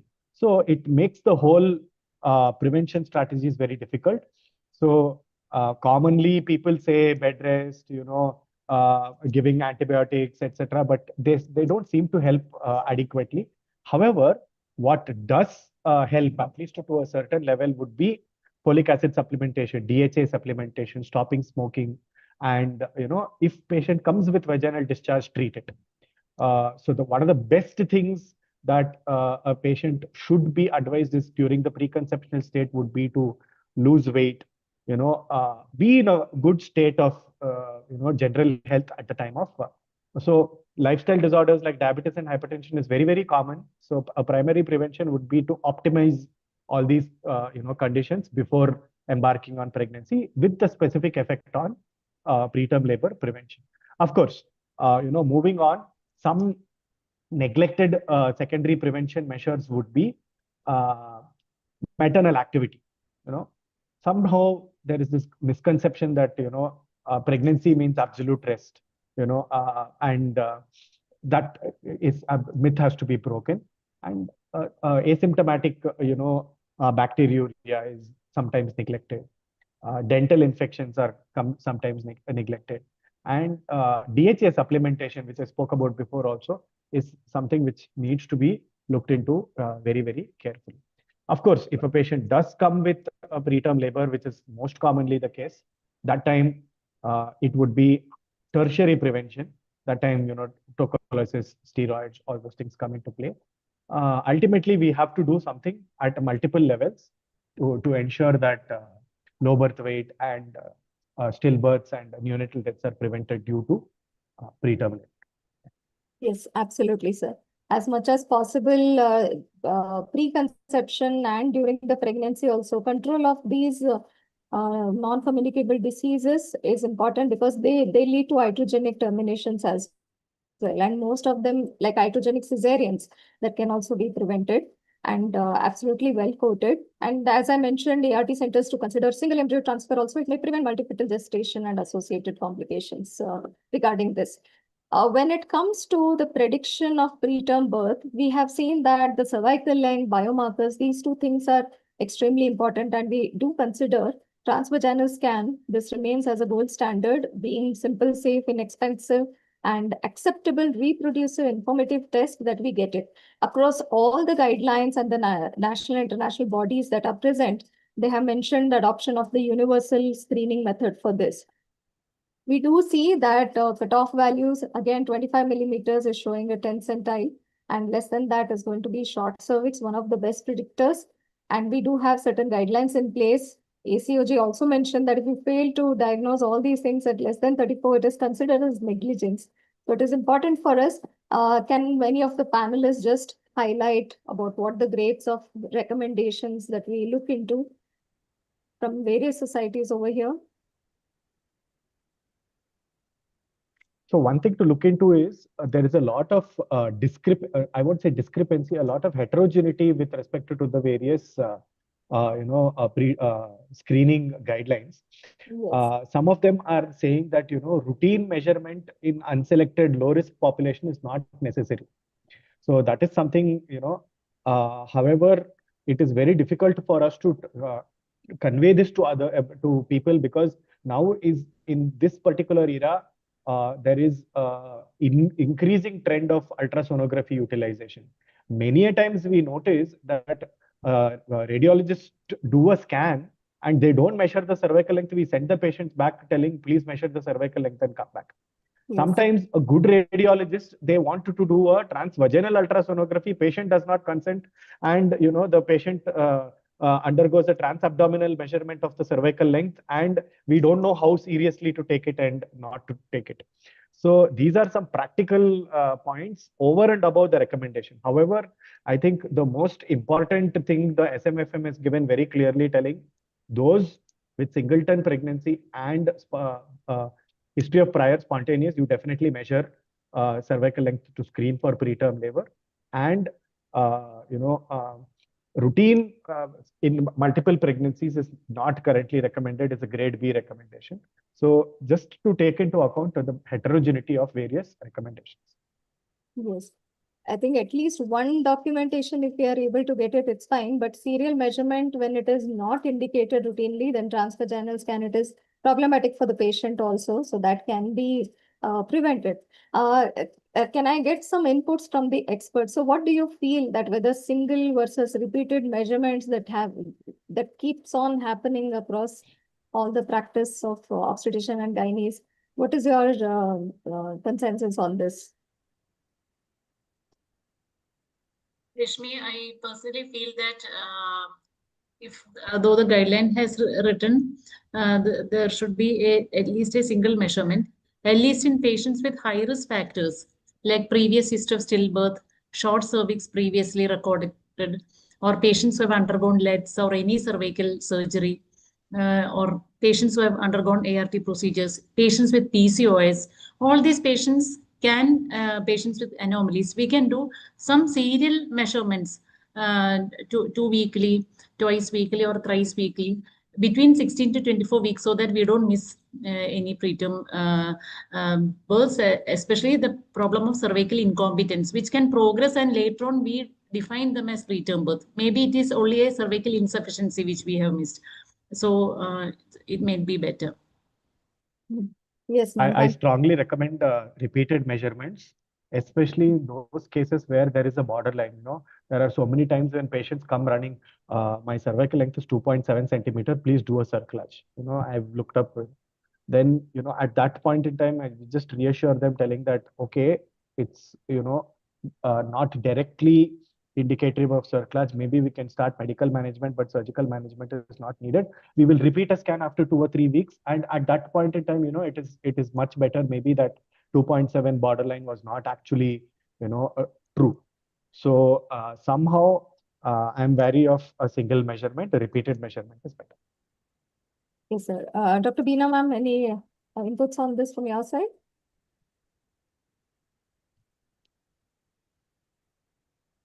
Can I speak? Actually, my wife itself, for a second delivery, during her anomaly scan, her cervical length was shown as 2.5 centimeter. Then actually, I was in a dilemma. Then we thought, I thought myself, let me wait for a week again. And after a week, it was showing 2.7. And they just with vaginal progesterone and without doing some clots, we went till 37 weeks and she delivered in 37 weeks. So repeated measurement is a must actually. Yes, sir.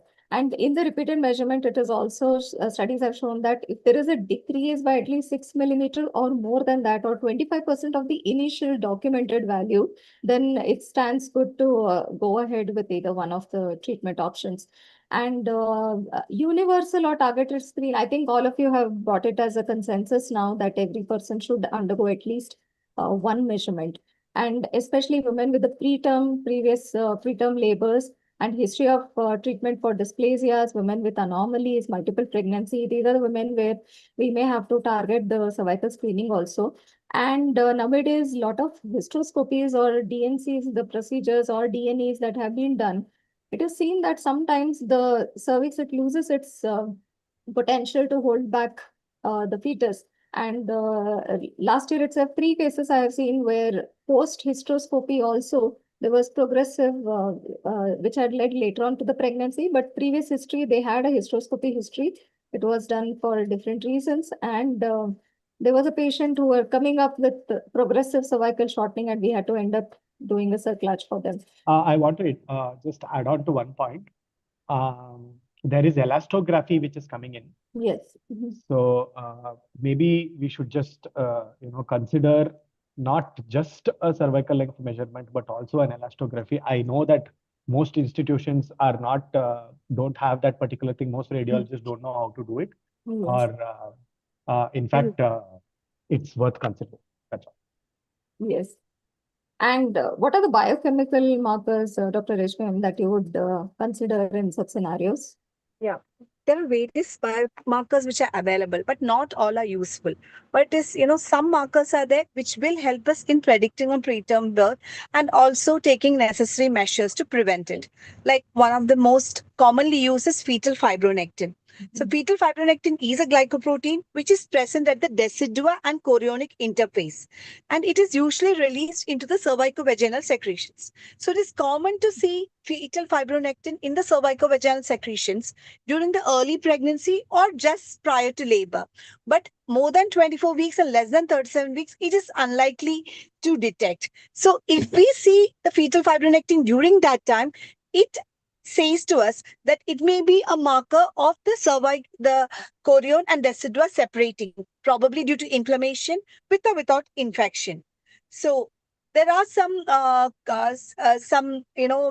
taking fetal fibronectin, there are some things that we have to keep in mind. So the sample has to be taken prior to PV because a pervaginal examination may also interfere with our results. And how to interpret it. So this is a very good negative predictive value. That is, if it is negative in the cervicovaginal secretion, it is associated with a very low risk of birth within the next 7 days. So it is said that it is actually less than 1% chance of the patient delivering in the next 7 days. The positive predictive value is low, but still, if the fetal fibronectin is positive, there is a 20% risk of the patient delivering. So in patients where the cervix is around 2 to 3 centimeter with a positive FFN, that is fetal fibronectin, they are considered as very high risk for spontaneous preterm birth within the next 7 days. And then coming to the other markers, salivary estriol, salivary progesterone, CRP, and positive PAMG or IGF-BP. These are the other markers. Out of all this, salivary estriol can be considered, but still, it has got very low sensitivity and specificity may be high, but sensitivity is low. So out of all this, I think only fetal fibronectin is the one we have to, keep into consideration. Yes, ma'am. Completely agree. And this is the most validated among all the markers. And probably there are cost interference or probably studies can also sponsor regarding how helpful the other markers are going to be.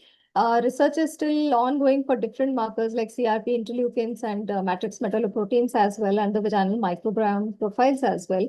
And as you rightly mentioned, amongst all of them, currently we are emphasizing more on the fetal fibronectin. And whatever, wanted to add one point. Whatever those tests are, I think eventually the clinician will be able to utilize it better if it is a point of care test.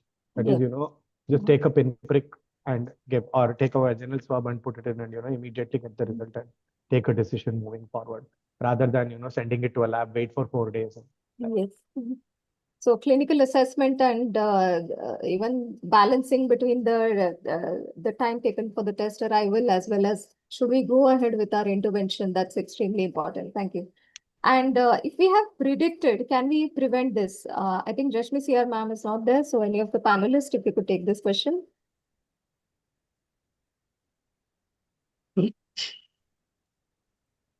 So we cannot always prevent the it is preventable preterm birth. If it is an established preterm birth, there is very low chance of prevention of preterm birth. But then still, if the patient is coming to us with a history of previous preterm birth, there are some things that we can do in this pregnancy, which, can help us to prevent. Like, we can ask her to maintain a normal BMI, stop smoking, treat the genital tract infection or any infection when she is having, and do the genitourinary, urine examination frequently, and screen and treat dental infection. We can advise her adequate rest, not complete bed rest. And as we have already mentioned, in these kind of patients, we can do the single or multiple cervical length screening. So what I usually do is, in such patients, I do a screening at 16 weeks, then again at anomaly scan 20 weeks, and probably if the anomaly scan cervical length is low, again we see at 24 weeks. Yes, no, absolutely. And in the general population, again, we have the discussion regarding the progesterones and the circlage that I'll be coming up next, and positive recommendation regarding the lifestyle changes, prevention of infection, and about the reduced physical activity, as you mentioned, Madam. And screen and treat all the symptomatic or asymptomatic bacteriovaginosis, progesterone therapies. Sometimes I feel giving them the treatment will be more cost effective than the cost of having a preterm birth and going ahead with the NICU care and all. And choosing absolutely, it is in this condition, it is better to overtreat a bit rather than undertreat. Because progesterone, like circlage, I agree, it can be a daycare procedure, but when we give progesterone, the balance between the outcome and the cost of progesterones involved, if we see, then I feel this is better.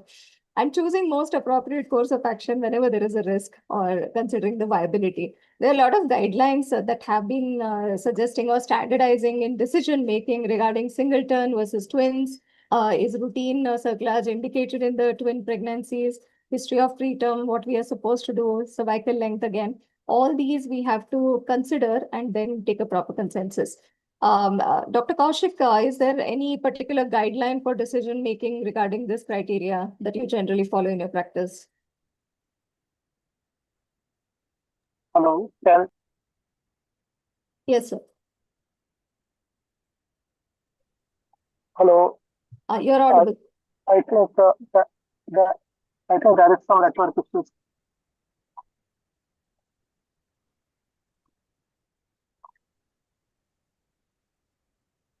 Okay, there are. Hello. Yes, sir. There are some interruptions. Yeah, I think because of the range, there is some network issue. Can anyone else answer, please? Yes. And any other panelist? Dr. Madhukar, so what do you think about? So basically, the main two options are progesterone and cerclage. So whenever the cervical length is more than 25 millimeter and there is no prior history, then nothing is needed. And there is no prior history, but there is a short cervix, then we are going to consider progesterone. And if there is already some dilatation which is taking place, then emergency cerclage may be considered. So basically, it's going to be a balance between the three things, where you will take into account the prior history and you will see the current cervical length and the dilatation of the cervix into account. So when we mix and match these things, we are going to arrive at the correct thing. Basically, what I feel is there is a lot of overuse of progesterones without any clear indication. maybe because of patient anxiety and things like that. The most important thing that I would like to say is stick to some guideline or a very objective method of assessing whether a patient actually requires the progesterone or not. That's the most important message I would like to convey. Yes, and try to avoid multiple routes of progesterone and leading to her side effects where Yes. she may not enjoy her pregnancy. Vaginal progesterone is the one which is mostly recommended in case of cervical shortening.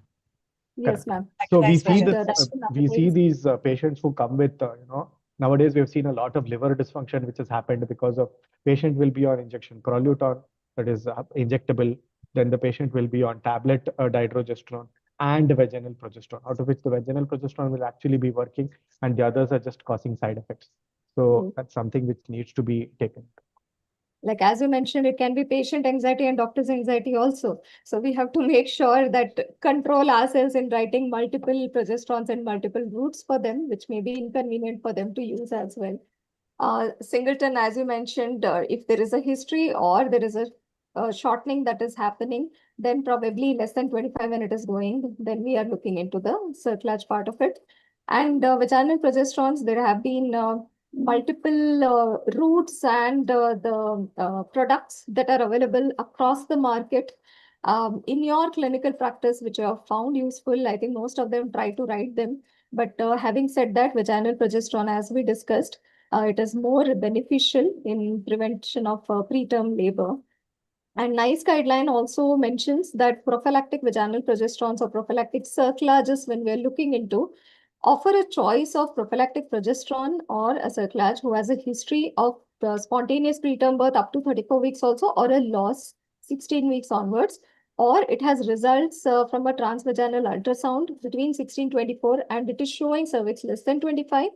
You discuss the risk and benefit options to them. And in April 24, the NICE guideline mentioned that the only licensed preparation for a progesterone for this indication was vaginal 200 milligrams capsules. Now consider prophylactic vaginal progesterone. You have to consider is what they say up to 34 weeks also as resulting from the previous issues. And when using a vaginal progesterone, start treatment between 16 to 24 and continue till at least 34 weeks of pregnancy. And consider this. Yes, madam. No, that's correct. The latest guideline is we have to continue. We should not stop it prematurely. If at least once we have started, we have to continue till 34 weeks. And yes, ma'am. And consider prophylactic cervical cerclage when the result of TVS scans between 16-24 is showing cervix less than 25 with the history of preterm, pre-labor rupture, previous pregnancies, or history of a cervical trauma. In such situation, consider a cerclage. Now, a few comments on emergency cerclage. Any of you had an experience where you have done this, successful pregnancy has resulted?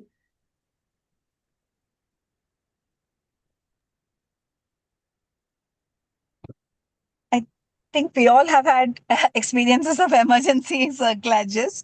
Most of it have been useful for the patient, but for some patients, still there was some probably the contractions happened and then we had to remove the cerclage and the patient expelled. But most of the cases, when we have made sure that there's no pre-existing infections and there is no associated uterine contractions, emergency cerclage, when then properly works. Yes, ma'am. And handling the exposed membrane delicately, that is extremely important when we're doing this procedure. I am not a fan of this emergency cerclage because number one, we are also assuming that the patient is likely to end up with in some kind of preterm birth in this pregnancy. Now we know that cervical manipulation, especially placing a cerclage, is going to risk her future pregnancy also. So this this kind of that also has to be taken into account, that this patient is likely to have some you are increasing the risk of a future preterm birth also by the emergency cerclage. That's just also if we keep looking at literature, there are hardly any well conducted studies on emergency cerclage. So giving an evidence to it is very, very difficult is something. Yes. As the guideline also says, you need to discuss and bring into consensus with the consultant obstetrician, pediatrician, and the patient. Look into the week of gestation where you're offering.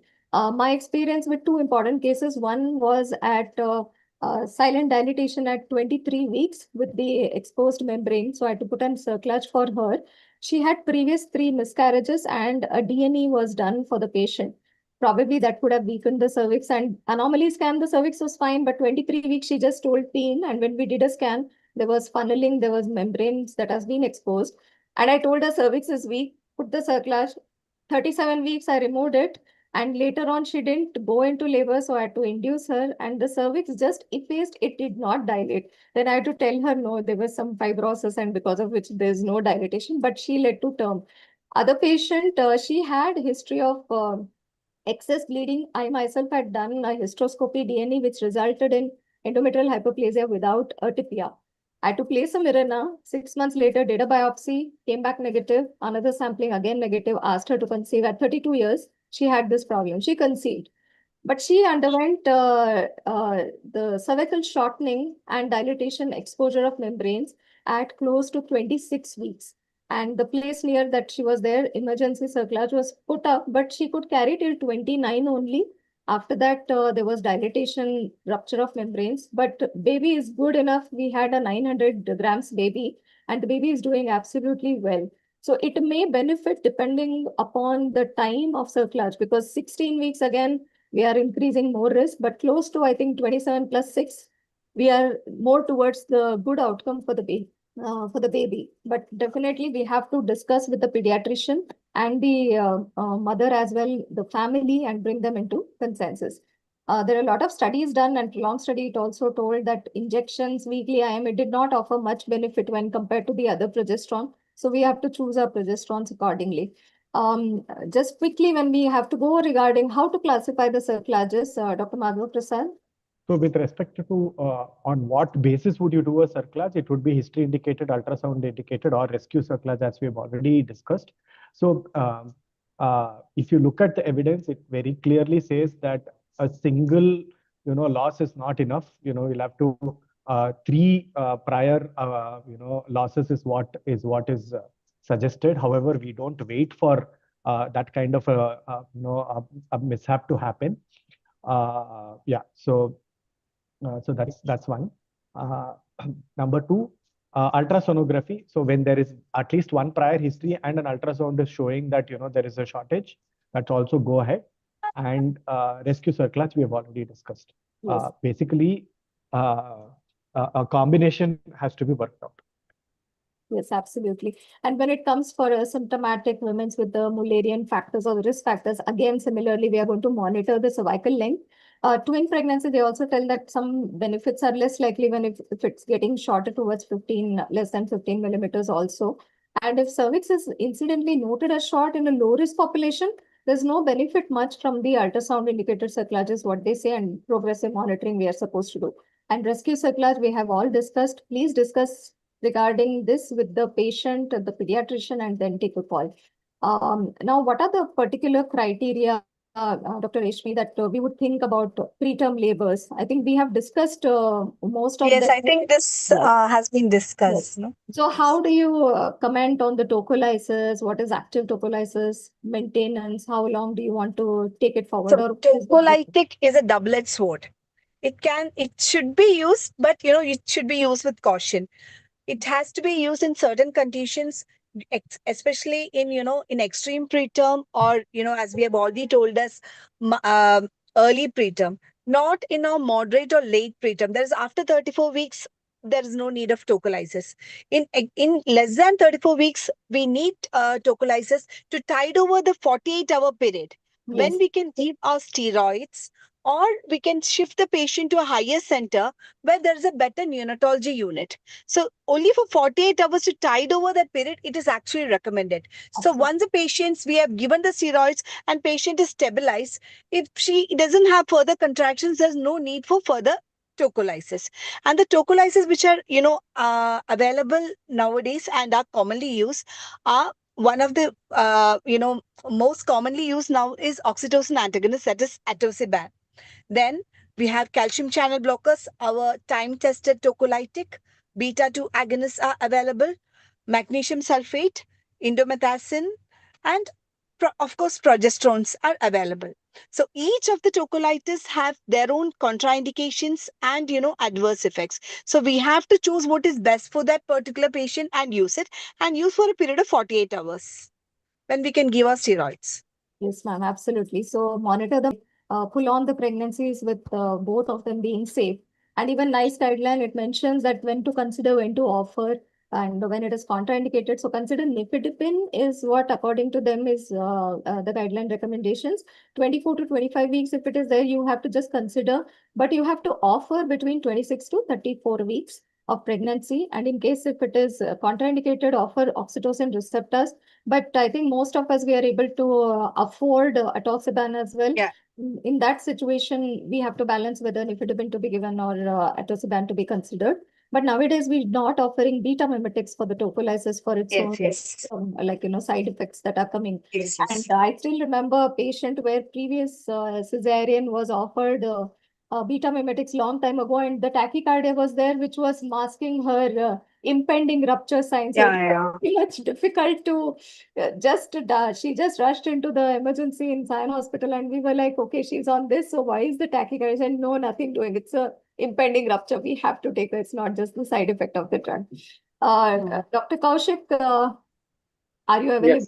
Yes. Yes, you can hear me now, right? Yes, sir. So can you just comment about the magnesium sulfate, that route that we prefer, and the benefits of magnesium sulfate in preterm? Yes, the magnesium sulfate mainly is used as a neuroprotective agent, and initially it was used as a prophylactic. Also, now we have better things. So we offer neuroprotection between 24 to 32 weeks of gestation, especially in patients who are established preterm labor or who are having a planned preterm birth within 24 hours. For these people, we give the magnesium sulfate.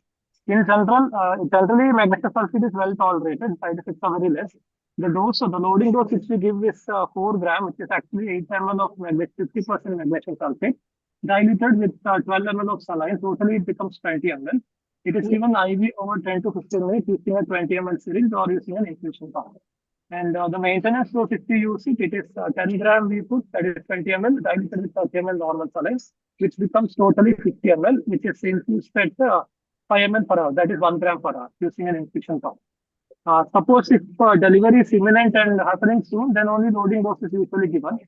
And especially for a planned LSCS, cesarean, magnesium sulfate is administered prior to 24 hours of delivery, which is to give the maximum benefit. And some of the common side effects of magnesium sulfate are flushing, nausea, headache, drowsiness, and sometimes blurred vision.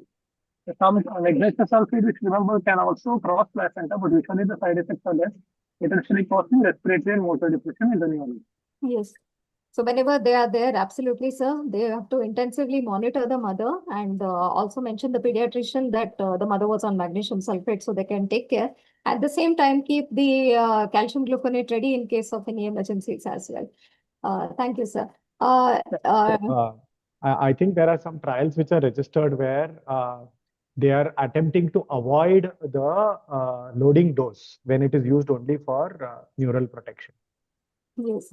And nowadays we are getting concentrated one where I don't remember the pharma company. They have small, the bottles which are given, which is the fluid overload doesn't happen in preeclampsia patient, because so much of fluid that we are giving also, that can also be avoided. And they have the concentrated solutions that are available. Now, I think any of the panelists, can you just quickly comment on antenatal corticosteroid prophylaxis? What do you prefer? When do you offer? So 24 to 34, not beyond 34 is the recommendation. I know there are a lot of clinicians who feel that 34 to 36 also it should be given, it should be considered. However, after 34 weeks, in fact, I had myself published an article called "Neonatal Effects of Maternal Magnesium Sulfate," where in that 34 to 37 age group, it's not really recommended. So stick to 34 as the gestational age at which it has to be given. That's the most important thing. DEXA versus betamethasone is an ongoing debate. There are pros and cons of both.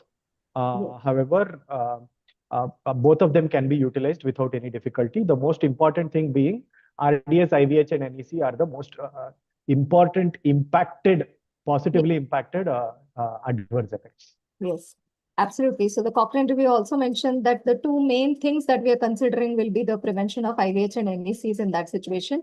And Dexa or Beta either can be used. Betamethasone 12 milligram IM 2 doses, 24 hours apart. Dexa 6 milligram 6 hourly 4 doses. And what do you think? Should we repeat the steroid dose? Many people, they go on giving every weekly steroids, and we see that the patient is constantly, every week she's taking course of steroid. Are we supposed to repeat it? If yes, then when are we supposed to do that? So what we follow is if the first dose of steroid is given and a week later, that is more than 7 days, definitely we are going to deliver now. Like, a decision for delivery is taken and there is no going back on it. It's not just another threatened preterm contraction or something like that. So in that case, definitely we are going to give just a single rescue dose and deliver. Repeated, it makes no sense. So. And if at all, there are only very rare situations like high risk, and sometimes if we are going, just only one more course of steroid that can be administered, otherwise not. Yes, one more course if she does, if at least 7 to 14 days have passed after the first course. So for the second dose, they have recommended either a single dose or a double dose, so that the clinician can choose. That's what the recommendation is. But I do give, if the patient doesn't deliver in 7 to 14 days, a single dose. Single dose. And especially in the diabetes, we have to be precautious and also look into other factors where primary gravidas there 28 weeks, no other complications, no pain. So there was this interesting paper in JAMA of last month where there was a trial which was conducted between metformin and insulin for antenatal steroid induced hyperglycemia. So metformin was a recommendation, and now they are suggesting that whenever you're giving antenatal corticosteroids, just give off metformin for 3 days. So I don't know when that will come as a recommendation or a guideline, but there was one study. Good input. Thank you so much, Dr. Mahajan. And isoxaprine, I think most of us are coming down on this practice, but just for the theoretical purpose, it's a beta adrenergic receptor stimulation and direct spasmolytic action is seen. Earlier infusions, intramuscular maintenance therapy, we do see some patients come on this. But again, contraindication, if we see the cardiac hypertension, diabetes, thyrotoxicosis, hemorrhage, so I think better, keep it aside. And side effects also, it comes with a lot of side effects and not preferred nowadays, and very cautious, especially as I said in previous cesareans. Atosiban, anyone wants to share the experience regarding this? So because some patients develop headache and edema with calcium channel blockers, obviously calcium channel blocker is the first choice, but in some patients I prefer atosiban. We give the dose that is recommended, and I have seen some very good results with atosiban as well. Yes, ma'am. And I remember way back in 2010, 2011, there was an ICMR trial that was happening in Sion Hospital. So they used to get a box of atosiban vials and hand it over to us whenever the patient fits in criteria, and it was very difficult for us to monitor those 48 hours per hour. And nowadays they have come up with a different regimen also. If you look into the dosage of atosiban earlier and now, if you compare, it has been changed subsequently. 1 minute dose, 3 hours dose, and 9 hours dose, it has to be repeated. Now maximum of 330 milligrams is being considered. Adverse reaction, they have seen it is very mild, and most commonly reported side effect is being nausea.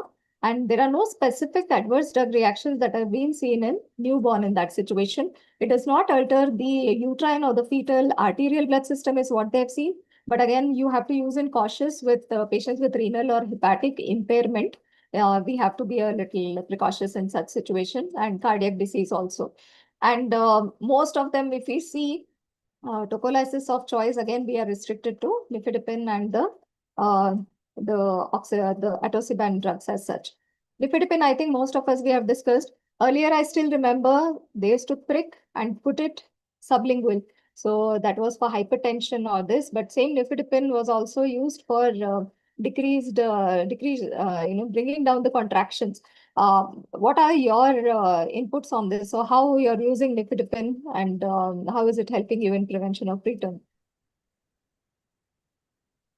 There's no pricking now. We give around 30 milligram or 20 to 30 milligram, followed by 10 to 20 milligram every 6 hours. Yes. So it has to be oral. Earlier, when they used to prick, they have seen that there was sudden hypotension that was being observed. So pricking and putting it sublingual and staining their tongue, everything, it has not to be done. It has to be consumed orally. If contractions continue after 20 minutes, another 10 milligram can be repeated 20 minutes later, maximum of 2 doses. And initial to later, if we consider the dosages, initial dose 40 milligram in the first 40 to 60 minutes when the patient comes to you.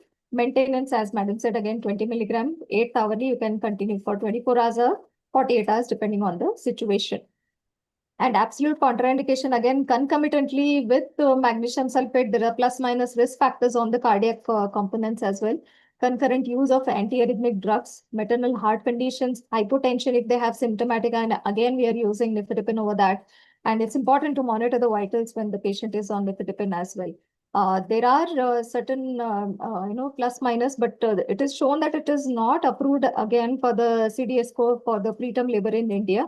But I think we need to publish more papers also to make sure that it is being quite safe. And pregnancy with PIH, yes, we can use. And with diabetes also, we can use. At 34 weeks, belly-face cervix, even 5 centimeters, up to that we can use. Now, few established preterm labor contractions, any panelists that you would do that, what do you suggest in case of an established preterm labor?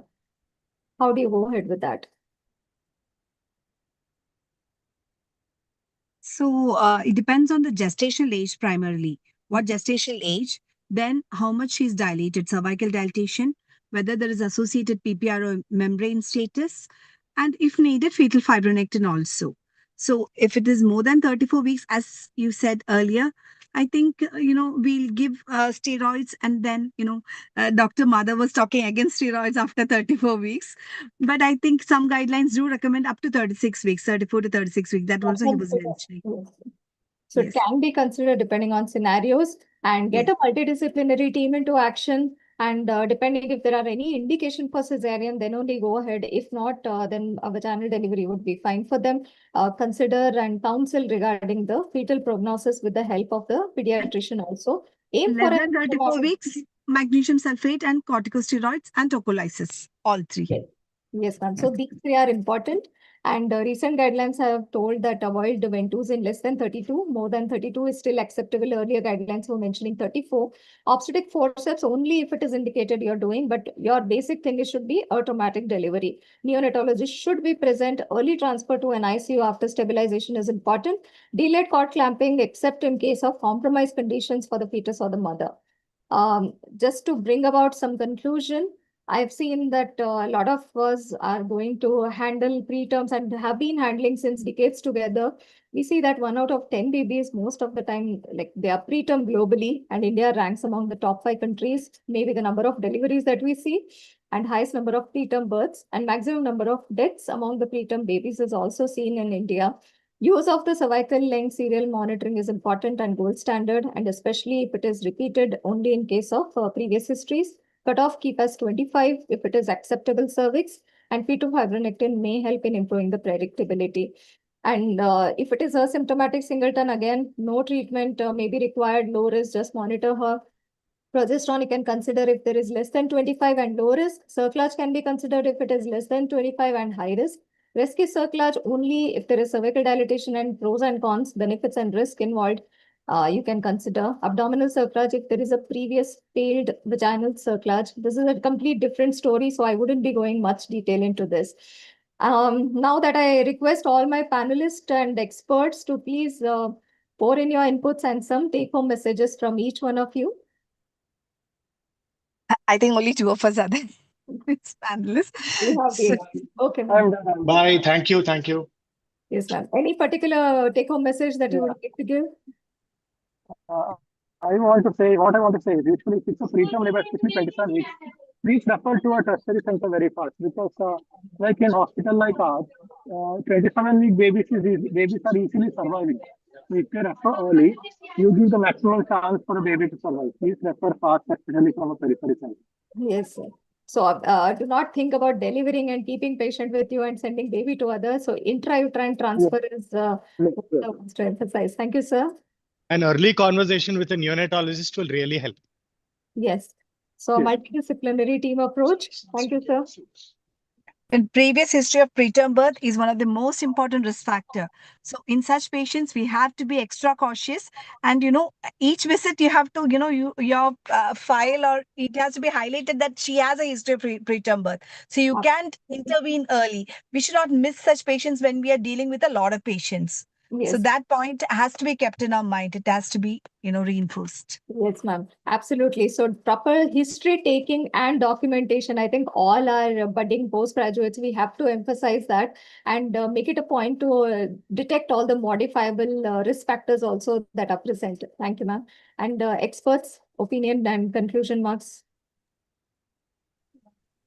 I think regarding rescue circlage, I have a slight difference of opinion. If properly used in selected patient, well-counseled patients with well-counseled bystanders, rescue circlage still has a role. Even if the bag of membrane is bulging from the 4 centimeter cervix, once we give a steep Tredelenburg position, make sure that there is no contraction and a properly relaxed uterus, we will get good results if we put a high circlage once we push up the bag of membranes.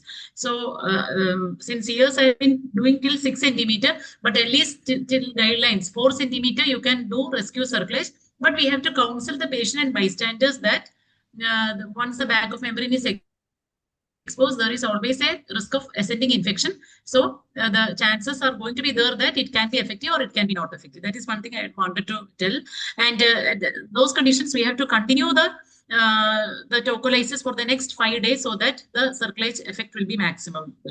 And regarding isosuprene, there is a role even now in patients who have headache with nifedipine or the contractions not subsiding with nifedipine, at the same time who cannot afford atosiban. So in such patients, we have a role for isosuprene. Foxy GCPR also supports it. But see that you have a multi-para monitor, rule out all contraindications, and the patient connected to the multi-para, you can always monitor the heart rate. Yes. Let not go above 100. Though guideline says 110, if not going above 100, don't use in a case of previous cesarean, don't use in a case of heart disease, don't use in twins. Well selected patients, a 40 milligram initial dose till the contraction subside. Slow IV, 8 to 10 drops, you can increase maximum up to 30 drops.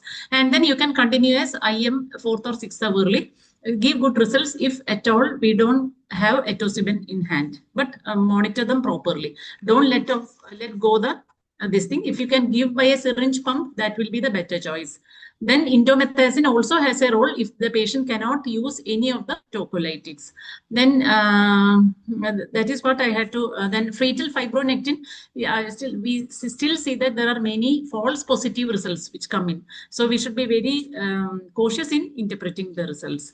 And in a case of previous preterm delivery, now India has the most number of preterm deliveries, I think, because we have deficiency of collagen. If we have a history of preterm delivery before 32 weeks, though we counsel, though we serially monitor, though we give progesterone, everything, it's always, look the patient. If you feel that she is a litigant patient, go for a circlage if she has a history of spontaneous preterm birth. Thank you. Yes, ma'am. Thank you, Neeta ma'am. And Deena ma'am, are you there? Or we can have the conclusions. So I would like to say that, yes, every life is important. Every week that the baby spends inside, or every day and the hours that the baby is going to spend inside the mother's womb, that is going to add on for the outcome for a preterms. So let us all target regarding identifiable, modifiable risk factors, identify them and treat them early, and manage the preterm labor effectively and give a good outcome both for the mother and the baby in terms of an ICU care, the financial care, and the mental support as well. Thank you so much for being such a wonderful panel, all of you. And Durgadas sir, would you like to have the conclusion marks, sir? Yeah. Wonderful job done, Rashmi. Thank Excellently you have conducted the panel, and with respect to KSOGA and KSOGA, we want to have still more relationship. There was a wonderful panel, inputs from the expert, Dr. Neeta George Madam, Dr. Kaushik, Dr. Rashmi, and our own Dr. Madhav Prasad. You have given lots of messages for the listeners. Thank you so much for your involvement. KSOGA really thanks all of you, and looking forward for more and more interactions here onwards. Thanks everybody. Thank you everybody. Thank you, sir. Thank you. Thank you so much. With this, I would like to thank Durgada sir, all our esteemed chief guest of honors, the speakers for tonight, Ashwat sir, and all our panelists as well. And all the delegates who have been with us and they shared their experiences in the chat boxes with us as well. Thank you so much for being a wonderful audience. It was great connecting with you. And next week we'll have another webinar. The details will be shared accordingly. Thank you so much, sir.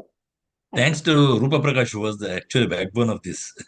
Yes, sir. Because of some emergency, he could not join. Yes, Yes. sir. Yeah. Thank you, sir. Thank you, sir. Thank you, everybody. Thanks for joining. Thank you. Dr. Kaushik, Dr. Neeta Madam, Dr. Rashmi Madam, thank you, everybody. Thank you, sir. Rajesh, Thank you. bye. Thank you, sir. Thank you, sir. Nice program. I attended all through.